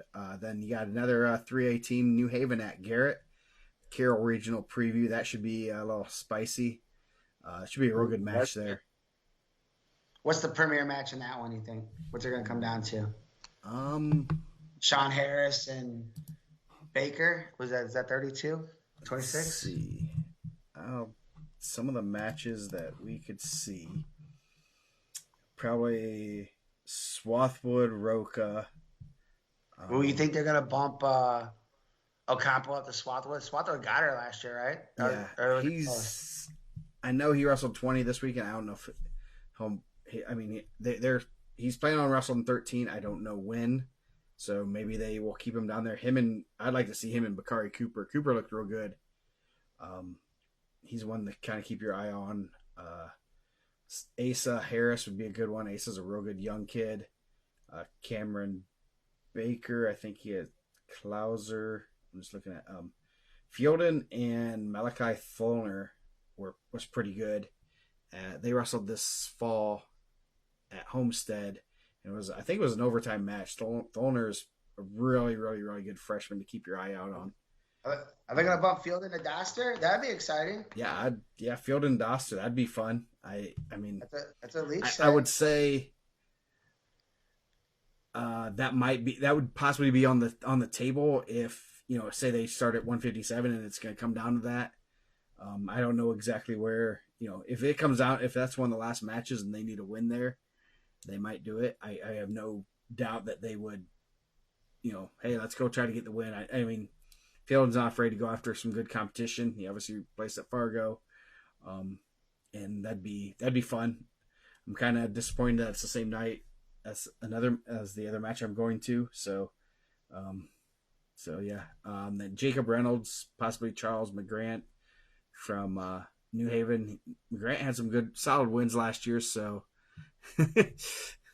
Leach is saying it into existence. I'm taking it as the gospel, bro. The gospel of Leach. So yeah, I mean, I would say that if 144 is the first match, they're probably not going to do it. But if it's one of the later ones and they kind of see things, they're like, hey, we need to steal a win or something. Let's make it the last match. Let's make 150 the last match. Yeah, that'd be fun. I mean, because those basically 113 through 150 are going to be really good matches. So kind of looking forward to seeing some of the results from that and hearing how it goes. I wish it wasn't the same day as another event I am, I guess, semi-obligated to go to. Maybe I won't go. Maybe I'll go to Garrett. I don't know. The house that Joe built, huh? Yes. The Bateman Gym. So it should be a good one. Definitely that was one I'd keep an eye on if you're in Northeast Indiana and free on a Wednesday. Bishop Chatard at Hamilton Heights. Some 2A teams. Hamilton Heights is, they're reloading right now, but they're still going to have some good kids, and uh, I'm sure they're maybe hoping to maybe get a bid for Team State. They always perform well there, so having a good performance against Chittard would would do that. So um, then a couple real good ones. Lowell at Hobart. You can probably We comment call on. it the Harvard of the region. Yeah. I understand how I understand how you misstepped there. Now that's gonna be a good duel. I think both teams. I've talked to both coaches. They both think they're gonna win, so that's always a good time. Maybe the coaches should wrestle. Send out a representative. Whoever you want to send out as a representative. I mean, I wonder. I mean, Lowell could send out Kevin, or they got Wesley English on staff. I mean, I think Eric Keith's on staff over there still at Hobart. That'd be pretty exciting. Uh, that'd be a good duel. I think it's going to come down to some key matchups. That'd be big for 3A. I mean, Hobart's already in, I believe. Yeah. So if Lowell, that's like one of those ones. I know, like Lowell was talking early on. I know they were adding some really tough freshmen. Joe Stanley said they have 9 freshmen or sophomore in their lineup. So it sounds like they're going to be pretty good for the next couple of years. Kevin was trying to get into Team State, like he was, keep that date open and kind of asking like how that happens, like how do you get the vote in? I said, you got to go find teams that are in or teams that are on the bubble and wrestle them. And that's before they have added Evan Stanley back, which is a hammer. Like it's a guy you can move around and one of the best guys in probably top 25 guy in the country, maybe right in there. I mean, it's pretty good. Yeah, they. I put Hazlett and Juris. That's going to be a good one. You're going to get to see who Hazlett, how good Hazlett is, and I think Triple B kind of confirmed Hazlett's really good, and I think Triple B knows his heavyweights. He is really good, and I think that's like one of the hard things that people were like, he's too high for a freshman. I was like, dude, he's unreal athletic, and if he's out there, he's going to be good. He moves different than those guys, and he's big. Like he's big, he's strong, and he moves differently than a lot of guys. That he moves like probably a 50 pounder. Yeah. So like a good, big, strong kid that moves like that, it's going to give guys problems. Yeah. So that's going to be a good one. I assume that might be on RSN or something, possibly. I'm sure, probably. I have no clue. They have to send. Rex has it right. You just send Deck Bell a envelope full of cash from Lowell. Yeah, I think that they're going to be. I know we're going to talk about the Tri-Coff, but I think the Tri-Coff is another opportunity with some teams that are right there in the bubble or that are already in that you're going to be able to showcase against again. Yeah. So Portage at Maryville, that should be a good one. Woods, Maldonado. Yeah. Warren Brown, or in Wilkins. Campbell. Yeah, Warren Brown. Yeah. And then, I mean, and then Maryville's kind of good in some spots up top that Portage isn't as strong in, and Portage closes pretty good. I think Portage is pretty solid. Yeah, that should be a good one. They're number 8 and 9 in the state, so that should be a good one. Thursday, Avon at Brownsburg. I'm pretty positive that usually is streamed. So 1 and 4. So we have two top 10 matches this week. That's pretty good. As of tonight, I'm sure those will be changed tomorrow, but that'll be a good one. That's always the big rivalry. # the county. I'm sure they're going to be wrapping. Is it at Brownsburg this year? It's at Brownsburg. They do a good job of putting on a good show, man. I think that's one of the things that I really like about those guys is that they really want to promote the sport and make it fun. I'm sure they'll have a lot of stuff going on, and it'll be a good day. Yeah. So, and then Franklin at Columbus East, another good 3A week, 3A matchup. Columbus East obviously is probably going to be a little bit higher, so that should be another good one there. As far as the weekday duels, I'm just going to double check to make sure I haven't missed anything. Man, Coop just keeps reloading. Like it's crazy how I was telling someone they're always in good shape. They always have good positioning, and they just always get better. It's nuts how good Columbus East. Like their guys are just solid. Yeah. They don't have they never have holes in their lineup. They always have solid, hard nosed kids. Never when we'd see them at Al Smith or Team State and stuff, it's like, man, I hate wrestling these guys. It's just like one of those things. You always do not enjoy wrestling a Columbus East kid. There's nothing enjoyable about it. They But wrestle a lot in the summer together. yeah, They're well coached. It's like I was just thinking about that. Like when I watched that like Floyd score, I'm like, man, like they just keep reloading. They lose guys and like guys step in and they're just like good. yeah, Like not that they're always gonna have a bunch of stars, but like you're gonna be in a good match. yeah. You're having 14 tough matches there. Um, Others, yeah. Jay County has their double duels. Delta, Jay County, Yorktown, and Winchester. I do not know. I know there's only two duels, so they're not wrestling three matches. I know there's gonna be a couple good matches there. The Um, battle for Muncie. I think I know Delta doesn't wrestle Yorktown, so maybe Jay County wrestles Delta and Yorktown, maybe. So yeah, so that should be good. Um, let's see, the West Noble Super Duel, that got moved up. Um, Northeast 8 duels, you're going to see Belmont and New Haven. And I know I will be on the call with the Hall of Fame Rex Brewer. So, I mean, Okay. so, My county geography is not great. you I are don't no think Carl Hungus when it comes to Indiana no, geography. no, not at all. Or Indiana history in general. Yeah, yes. He would be able to tell you what river runs through Delaware County. It's not the Delaware River. That's sad. The Raider duels, that's somebody needs to fix that. Southbridge. No Northridge, but that's needs to be fixed in the system. Castle, Mater Day, Avon, Bloomington South, and Mater Day, Jeffersonville, and Castle, and Civic That's a good Memorial. day too. Yeah, that should be. Yeah, so Avon's gonna have a pretty solid week. You figure out exactly. We'll be able to see Mater Day's lineup possibly, so that's gonna be interesting. They're gonna have Schaefer in the lineup, and so we'll see where they kind of land. Yeah, that'd be good. Avon Mater Day. I think they're 4-5. So Yeah. we're gonna have Did you see the Bradley Family Showdown? AJ Oh, versus I need Casey to put that one on the must see list. on the marquee. Yeah. That's pregame AJ versus Casey to start it off. Yeah. Big brother versus little brother.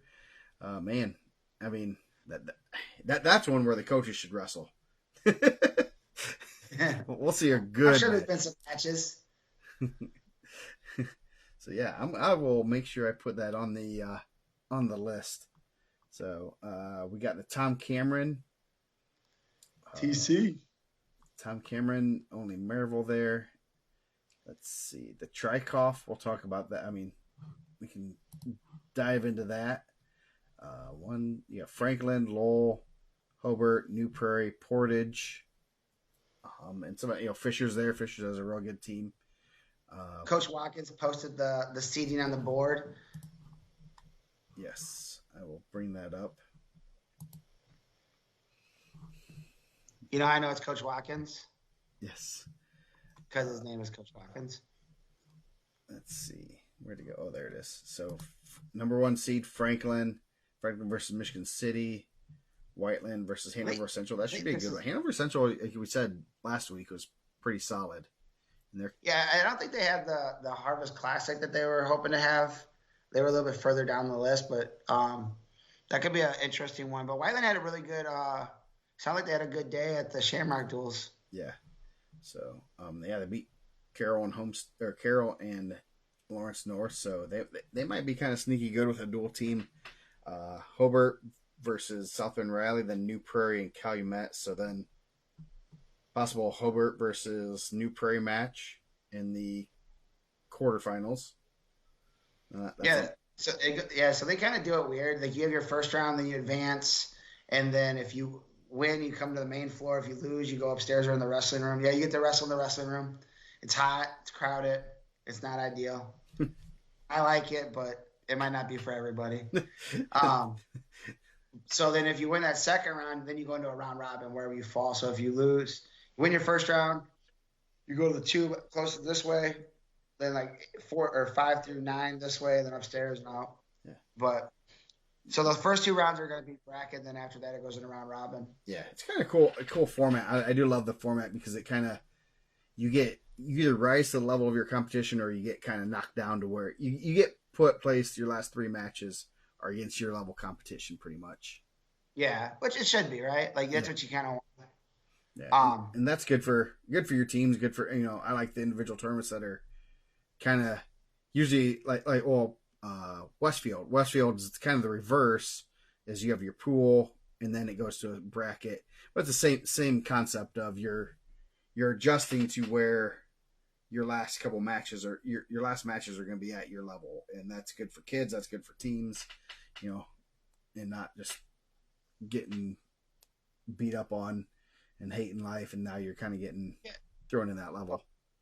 And I felt weird calling him Jim because obviously he's my coach, but I think he really wants people to compete. So that first round is gonna be tough. Some of those teams are gonna have a tough go that first round. Mm-hmm. There's generally some shutouts in those top 4. I think this is Michigan City's first year maybe. Yeah. They're gonna go out there and try to get some W's, but that first round 1 through 4 is usually pretty tough, but then you're going to get in some areas, like you said, like where you're going to be able to compete with some guys that are more at your level, and you're, kind of see where you're at, like, which is good. Yeah. So the bottom bracket, Portage and Hammond Central, Mishawaka versus Valpo. So that's a 3 and 6. Then Fishers Lake Central, that could be an interesting one, and Lowell versus Southmont. So you're looking at possibly a Lowell Fishers, Portage, Mishawaka, if the seeds hold, quarterfinals. Those could be some good matches. So that's going to be. It's always a good day of wrestling, and we get a lot of good results out of there. Get there early. Parking's not great. There's a Long John Silver's across the street. If you guys like Long John Silver's, the Sharks right across the street. Mr. Goodies, low key. Hey. If you're facing Calumet, so if you're going west, there's a little spot right there across Colfax, Mr. Goodies, low-key, really good ribs. You go in there, you get some ribs, top-notch. There you go. I mean, can't ask for much better there. You just go to the casino in between rounds, the new Hard Rock down there. Yeah. Right over to Black Oak. See Artie on the 1s and 2s at Tavern in the Woods. Make sure you get out of there before it gets dark, though. That might not be your joint. Other events, you got the Roncalli duels, Noblesville, Roncalli, New Pal. I believe Brownsburg's B team will be there. I like to call them varsity too. I feel like that sounds more respectful. Oh, sorry. Team meal at Sharks after weigh-ins. Oh, that'll be good. Well, dude, what is it? Cook says Valpo team meal at Sharks after weigh-ins. Bro, you go over there and get you some lemon pepper wings. You might as well win that thing. Put some hair on some kid's chest there. Yeah, it'd be game changing. You want to get real? You want to get real wild? You go down and go to Black Oak and get you some Ricos. They didn't get good reviews from Barstool, but he said it was too greasy. He said it was trash. Jeez. There's the. Let's see what else. You have Delta Duel. You have ACAC duels. Adams Central, Jake County, South Adams will be there. Oh, yeah. The Perry Meridian Falcon duels. I forgot that was this weekend. Carmel, Columbus East. Looks like Evansville North. Greenfield Central. Greenfield Central. Dude, the first 3 weeks of the season are just brutal for them. Nice. But dude, I feel like that's how they always do it. Yeah. But I feel like it helps them get into that's what you want if you want to be in team state too. You want to get those matches. Yeah. So then Greenfield Central, Perry Meridian, Triton Central. That should be a good one. The Western Invite. You have Western and Oak Hill. Eagle Invite at Zionsville will have Center Grove, Chesterton, That's an Edgewood. individual. Yeah, that's gonna be a real good one. I need to put Lawrence North, Zionsville. Um, Hopefully, Center Grove takes both their teams. They could have Brown and Hamilton. Just keep wrestling them off in actual matches the whole year. Yeah. I'm sure they'd love that. 120, Royce Malone, Sully Frazier. 126, Dom Brown, Richard Rogers, Max Quiros, Kay Nunwood from Lawrence North, John Orman from Edgewood. Jeez. Max Quiros had a really good win this week over Cameron Woods in the duel, Chesterton and Portage. I think that was one of the only matches at Chesterton, like early on, that they won. But Quiros looked really good in that match. 150, Moses Stevenson, Sean Breedlove. 165, Vanderloo Garten, Jericho Jackson, Andrew Schaefer, Weems, Lucas Anderson, Michael White. If you did not see the article on him from the Indy Star, pretty crazy. Living in a homeless shelter and still wrestling, and so I remember seeing something on when they went to the 16U duels. And they're kind of making fun of him for first time on a plane, and he's kind of freaking out a little bit. And he kind of took that as a joke, but he didn't realize exactly where he was just a couple years ago. It's a pretty cool story, and now he's looking at possibly being able to wrestle in college because of just putting some time into wrestling and being pretty darn good at it. When he started as a freshman.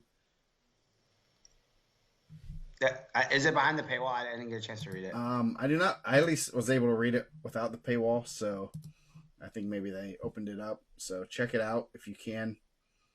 So you want me to teach you the paywall, how to hack the paywall for like the times and the Post Tribune? So you can click on it, and before it, like when you click on it, before it goes to like the pay screen, you got to turn your airplane mode on, and it'll lock the screen so you can read it down. Oh, nice. Little region hack. A little region hack there for you. So everyone that wants to not pay the newspaper, there you go. Nice. Then the Jim Nicholson, that's always a real good event. That one's like pooled and bracketed, and I don't know how they run that tournament.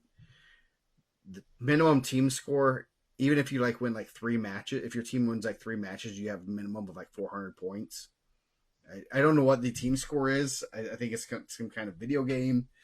But Jim Nicholson, you'll see Penn there, Rochester, Jimtown, Mississinawa. But usually Penn sends their number 1 team there, so keep an eye out for that. Is anyone from Indiana at that tournament? There's another one. Oh, East Central at the East Central is at the Ryle Rumble. Ryle Raider Rumble. Say that 5 times fast. That's a new tech hack. It wasn't kind of new tech when I was there. Yeah, we were still old tech. It's still the old tech. we still use typewriters and pencils, sir. So a lot of good events again this weekend. Obviously, it's I think we'll just dub this 3A dual weekend. I know, we're getting all that good information in for this vote-in. Yes. So the Cowan Muncie Central match, I'm putting that right now on my sheet on the 12th. That is going on we are definitely going to promote that one. The Bradley battle. If Rex is able to announce this thing on Monday before we vote it in on Sunday the 22nd, that's pretty impressive. Yeah. Then we know it's a rigged vote. Yes. Yeah, I had to go to my emails. So so good week of wrestling again. A lot of great matchups. Kind of excited to see some of these matchups. And I might just go to Garrett on Wednesday. Might get in trouble, but boots on the ground. All right. Yeah, I mean, maybe I'll talk him into seeing if we can stream it. Nick, are you watching? Can we stream it? Then I have an excuse to go. I'll talk to you tomorrow. Who's gonna be your sidekick on the stream? Rocco. Pretty good. I mean, I know a few people from Garrett. I could probably get them on the mic. We could get a little excited. Might be a semi-biased. Maybe I Yeah, call Dave. Dave will come on. get Dave Gaster on there. Yeah, I mean he broadcasts baseball games. It's the same thing. It's wrestling. Get So the Obro. yeah, if Dave's not busy wrapping presents. Dude, you know he's busy wrapping presents. So, do we want to rank something tonight? I have a list. What do you want to rank? I was very ill prepared, but I was looking at random things to rank. Candy bars. Man, I had a candy bar today too. Okay. Are we talking like any kind of chocolate covered anything? Like is Reese's a candy bar to you, or actually it has to be a candy bar? Reese's. I will consider Reese's and M&M's. Let's say chocolate bar, chocolate candy. You want to just go Halloween candy? I mean, we missed Halloween. Like, or you want to go chocolate? You want to go candy? Chocolate candy. Chocolate candy. Let me bring my thing up there. We will bring those up there. That is from last week, so we can delete that. So we're ranking things. Yeah, chocolate candy, things you get at the gas station. Man, can't do gas station, man. I went to a pretty wild gas station. They had so many condiments in there. I took a picture of all these coffee things. I was pretty impressed. Nice. So, I'm just looking at these. I know my first two. I'm gonna say $100,000 and a man, $100,000 Butterfinger. You like that, bro? That's man. I'm not gonna lie, that's terrible. Those are two terrible. Those are 1 and 2. Oh wow. Those are like pulling out fillings. That's wild. Man. And I have a pretty good 3. I can go 3 real quick. Man, I'm going Reese's, man. I think chocolate and peanut butter top. I don't even think it's close. I feel like chocolate peanut butter is such a good mix. Oh, I'm not gonna disagree one bit. I love any kind of chocolate, anything chocolate peanut butter. I go to get ice cream. We need to do ice cream next week. Oh man, I love ice cream. We should do ice cream this week. Man. We can rank those too. If you take this next one, I'm not even gonna say it. I gotta pick 2. Yeah. Dude, I had a Milky Way today. I hadn't had a Milky Way in a couple years. That thing, I don't know why, but it was different, man. It was good. Yeah. Ooh. Yeah, maybe I should have went Reese's Fast Break. Is Reese's Fast Break and Reese's Cups the same? Nah, I'd consider them different, but. Okay. So my number 3 is going to be a Hershey's, and Rex beat me to it. Cookies and cream. Cookies and cream? Yeah. Bro, you ever smell those? They smell gross. No, I just eat them too quick, so I don't have to worry about the smell. The way you're picking these candy bars, I thought you were gonna pick something else that breaks your teeth, like a Heath bar.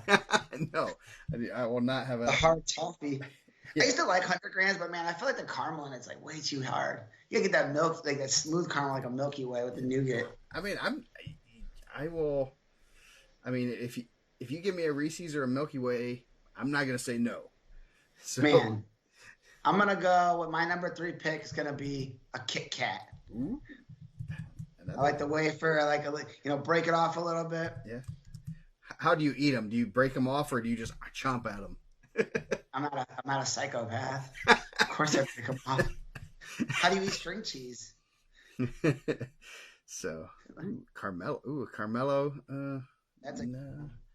My number 4 is going to be a peanut butter Twix. Ooh. I'm gonna go with regular Twix. I like regular Twix. It's the caramel. And I'm not a. You want to put right Twix if you want. I lost my screen. Man, Lamont Bradley really wants me to give him some attention, huh? Yeah. It's like former teammate, man. If he says Mike Reiser, hey Mike, one more time, I might have to actually say what's up again. Caramel Twix. Again, I'm not. There's no wrong answers here. Last one. Patrick just said he had a Twix today. It was not disappointed. First time ever. Dude, I had a Milky Way today. I don't know why it called to me. It was, dude, it was good. Yeah. Man, I'm looking through this list. Ooh, Um, you know what? I like. I'm gonna go. I'm gonna go on Joe Butler's from. Whatchamacallit. Man, I'm glad I haven't had one of those for a while though. Those are real man, I'm good. glad you didn't pick almond joys. Gross. No, oh no. Anything not Raisinets. Come on, Spikes. Let me see. Man, I think I'm gonna close with like the classic, but nah. I think I'm gonna go with a Crunch Bar. Ooh, I'm not. Not a crispy. Like I feel like crispy just be that throw off. You get in that like, ooh, that Mr. Good Bar is pretty good too. Yeah, Mr. Goodbar. Looking at some of the. See, I don't like anything with nuts, so Snickers is out. I'm not. I'm already nutty enough. Uh, the toffee like nah, not a really toffee type fan. So I mean, I don't mind your list either. So Do you eat Cadbury Easter eggs? The Cadbury ones? Yeah. I like the mini eggs. Okay. The ones that are like solid milk chocolate ones. yeah, not the Bro, ones I that like. break open. Dude, I love Cadbury mini. I have to stay away from the stores because I'll just buy like the ginormous like 5 pound bag and have it gone in like 2 days. Uh, Dude, I went to Cadbury World one time. It was pretty good in England. Saw the Cadbury Easter eggs getting built. It's pretty good. Interesting. Uh, The I, The you regular guys wanna ones hear? aren't my. They're low. They're not my favorite. So You want to hear another like region hack? Dude, I love like the hollow Easter bunnies, like the like cheap chocolate, like yeah, Peter Easter bunny, like hollow ones. Day after Easter, like 90% off. Go get you a whole stack of them. you just tell your kids that the Easter's like, no, it's not Sunday, it's Tuesday. Dude, they can have whatever they want in their bag, bro. I'm getting those for me. Those are Mike's treat. I've Easter done that bunny. with the Cadbury mini eggs. I've like gone to Target or whatever, and just they have them, and it's just like I get way too many. That way, I have them for like until April or You May. want to hear the? Ooh, did neither of us pick a Snickers? No, I don't like snake. I don't like nuts. So Snickers is the most popular candy bar in the United States. It says well, Twix, Kit not on Kat, Gorilla Radio. no Reese's, Take Five, and Hershey's milk chocolate. That's the one I felt like we didn't. Hershey's milk chocolate bar. It's just kind of plain. Yeah. Did you used to have to sell candy for like Little League when you were a kid? Like M&Ms, what was it, Oh like yeah. M&M's, Hershey's. I guess we didn't Like, even do M and M's. I mean, I had some nice peanut butter M and M's today. Those are good. oh, a Chico stick, man, that'll break your teeth too, man. I feel like if I had a Chico stick right now, it'd be in my teeth for a month. I don't know Uh, what a Chico stick is. Man, they're like I feel they're really like bad. Carmelo. Carmelo is good, man. That's a nice one. I do like Carmelos.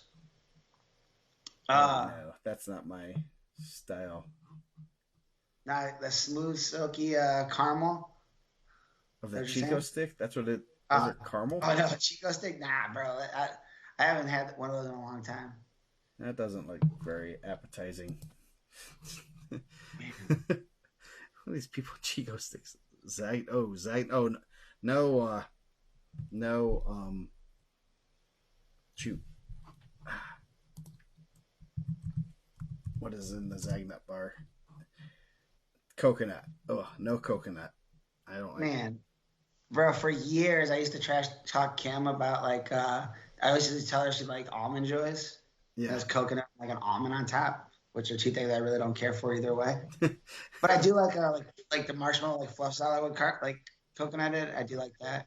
Yeah. Like the five salad. But she's like, I hate those. And then she had one. She's like, these are actually pretty good. Now she eats them all the time. We almost broke up over that. Nice. So, yeah. I mean, yeah. But I'm not gonna lie to you guys. I like chocolate bars. I don't eat a lot of chocolate. I really like gummy bears and Sour Patch Kids and stuff like that. I live right by Albany's. Like a girl on my team, she played for me for a couple of years. Her dad is like the GM over there. He used to bring like 5-pound bags of gummies. Bro, it was amazing. They have like a Albany's like outlet store where they put like the messed up ones. You guys get Albany's out there by you?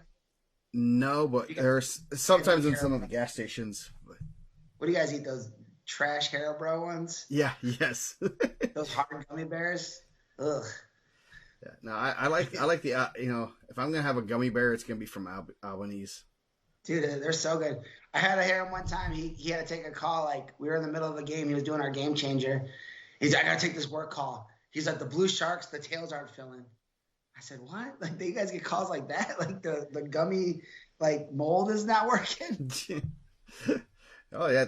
Well, they have like a box of defects, and it's like gummy worms that are like half, deformed and everything. So I really like that. I like. You ever had a high chew? Yes. Bro, that's my favorite. I smash high chews. Like in the game, it's like chewing gum and then gummy at the same time. Yeah. I'm not a gum. I don't chew gum. I've never liked the taste of gum, or like I never did. So I've never I'm not a gum chewer. I hate in your whole life. Pretty much, yeah. What about like Bazooka Joe when you're a kid? No. Nope. I just never liked the texture of it, and I never got into it. And I've chewed gum very rarely. Everyone's like, "You want gum?" Nah, I'm good. And I just don't like the taste of it after like 5 seconds. And you've been chewing that like fruit stripe. What is that one? Like the one that gets like done real quick. Yeah. Never been a gum chewer, so and I like me some. I do like the if I want gummy bears, I want good gummy bears, fresh. Bro, how does Terry O'Neill eating bits of honey? RC Cola.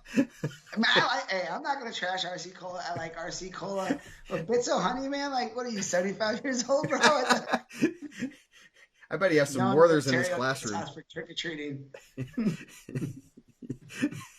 That's my dude too, man. Does he have Werthers in his classroom too? Dude, I bet. Man, in my office right now, dude, we get a ton of trick or treaters here. Like, I don't know if Victory Bay gets a ton of trick or treaters. Like our subdivision, I go to like 10. Dude, fruit stripe best for 30 seconds. You ain't lying. Dude, I had to go through like 7 bags of like candy, like big bags of candy in the subdivision. I had to like leave and get more. And all I had was like this throwback, like old like Tootsie Pops and Tootsie Rolls. They didn't want it. I have like Tootsie Rolls in my office. It's like people come in and try to get it. So they're they come and they're still snobs. Yeah, man. They're looking. They're like, nah, we're good. Nice. Dude, I like Mike and Ike's too. I'm not good in plenties though. Yeah, I'm not a Mike and Ike's. That's kind of texture. I have like texture, and I can't explain it, but yeah, those aren't my. There's JV up on. Man, remember those like black and orange candies you used to get, like that you used to hate when you were like, I don't know, maybe you liked them. Now that I'm finding all this weird stuff out about you. There was a lady that lived next door. She always had she always had them in her pocket. It was just weird. And my mom used to make me take them. She's like, hey, I got candy for you guys. And she's like, just go get that candy. And man, it was the worst. Vanilla Tootsie Rolls? What? No, they're like black and orange. No, that's rolled up. Rex says he likes vanilla Tootsie Rolls. Dude, I like the orange ones. Nice. Low key though. I'm not telling a lot of people that. Mary Jane's, is that what they're called? I think that's what they're called, bro. They're trash. If you like them, I'm sorry, but man. No. I don't know if I've ever had one of those, but molasses and peanut butter. Fire, right? That's like poison. That's like a bad chemical reaction, isn't it? There was an old woman that lived next to my parents that thought that was my favorite thing in the whole world. Jeez, Justin Plank gives out full size candy bars. Dude, my brother doesn't get any. So Tony lives in Hobart. He doesn't get any trick or treaters. He takes full size candy bars and tapes them around a can of pop. Nice. Like, dude, I would literally go. Dude, my brother-in-law and my sister give out $2 bills. He goes and gets $200 in $2 bills and hands them out to kids. They probably don't think that's real money. Probably not. The kids are like, God damn, he just gave me some fake Monopoly money. Oh boy. So yeah, if you have any suggestions on things to rank of us, if you want to really learn our Mike's learning, first off, I learned Mike cheats at Heads Up 7-Up. Bro, let's get that in the chat. Like, I think you're the only person in the world that didn't cheat at Heads Up 7-Up. Heads Up 7-Up was my game. I used to run game, and I used to like do the thumb real like gentle. One of the girls would know, hey, like. I'm just like, I don't know. I respect the game. I have a respect for the game and the longevity of it. And here my daughter actually cheats at it, and she's proud of it. Bro, you gotta like kind of get like the crease of your arm and kind of like see the shoes. That's how you do it, man. No respect for the game. It's just like the unwritten rule. Oh. How does that game even come up? Like, how is someone like, man, that was a G move by a teacher. Yeah. Everyone put your heads on the desk and put your thumb up. Yeah. Turn the lights off, and everyone's gonna be quiet. That's the only time kids would be quiet. Bro, that was, whoever came up with that was great. Rank pork tenderloins. I haven't been to enough. Pork tenderloin. What, the size of them? Yeah. So yeah. We'll figure out something else to rank. This rank-a-day thing has some good suggestions. Bro, the Long John Silver's thing, and we didn't rank it, but it was on the show a couple weeks ago. Bro, I've been talking about this stuff for a week. Long John Silver stock's going up because of me, I feel like. They've had record sales. Dude, I'm not even saying go there and get the fish. Like, go get you some chicken planks. They're fire, man. Yeah. Might have to. Well, I'll be in Columbia City. I will be in Columbia City Friday. You know what? Rex better get me some damn Long John Silver's, or I'm not announcing with him. Get extra crumbs for my guy, bro. Come on. Barbecue restaurants. Ooh, man, I don't want to. Man, that's too tough. I think I'd get roasted too much. Best man. Best laxative ever. Probably. It's greasy. Yeah. You gotta get him a cheesecake. The Cheesecake Factory piece of cheesecake too. Yeah, I know. I might just have to go there since I'll probably be. I won't be. My wife won't worry that I am having it without her. So. Yeah. So yeah, it should be. Yeah. So we'll figure out something to rank. Yeah. If you go to the Tri-Coff, man, hit Mr. Goodies. It's pretty decent. At least it was when I was there. Yeah. But I haven't been there in like probably 15 years. So. Nah, it's still fire, bro. Yeah. Man, we're up late. It's midnight. We're gonna hit into Tuesday. So. Not for me. Oh, we can do Christmas songs. We gotta get that closer to Christmas. Yeah. Let's do Christmas. We got a couple weeks for that.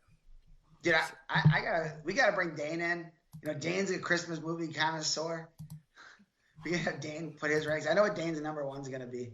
He texts us every year. Same thing. Yes. It makes me so happy. It's not Christmas until Dane texts us that. Yes. Man, Justin Plank, you gotta go to Bombers in Crown Point or Munster. It's good.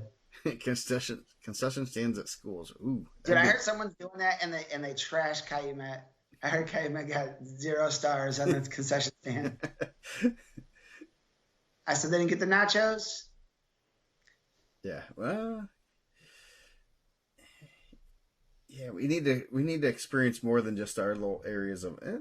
Yeah. No, the best concession one is like Friday. Daughter had she was cheering at school, and wife took Rocco obviously because I was out of town, and it's like, oh, they have Chick-fil-A and Pizza Hut. It's like, oh, we'll just eat dinner here tomorrow night because we got to come back for another game. They didn't have it there that night. So it's like pretzels and they just say it was on a Sunday. Yeah. Yeah, but you're talking like Meccas though, man. You're saying Indiana doesn't have good barbecue. Then you're saying like that's like saying, oh man, you gotta go to Texas. It's not Texas. We know this. Yeah, like, yeah, yeah. No, at Kansas City, I had last year. I had one of the better ones.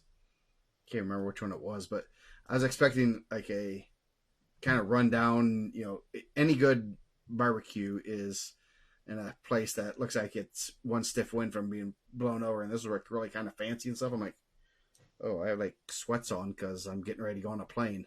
So, ooh, Jason Ritchie going hard. yeah, I think middle school rankings coming up. I think so. I think he said he was gonna send them out Friday, and then well now it's Monday and he hasn't, but I'll tell him. Yeah, you know someone may or may not look like you. Yeah, I know a guy. Okay. So, anything else we want to go over today? Nah, man. We had a good episode. Um, so yeah, a lot of good stuff to talk about. Good week of wrestling, and it's another good week, and we'll have a lot more to talk about. Probably a little less focused on a little more than just one tournament this weekend. So we will have some fun here. So We're gonna everyone have to have a start putting good a week. timer on here. We have to start put a timer for like how long we talk about tournaments. Yes. Yeah. Yeah. So everyone have a good week. Report your results, and we're gonna see you guys next week.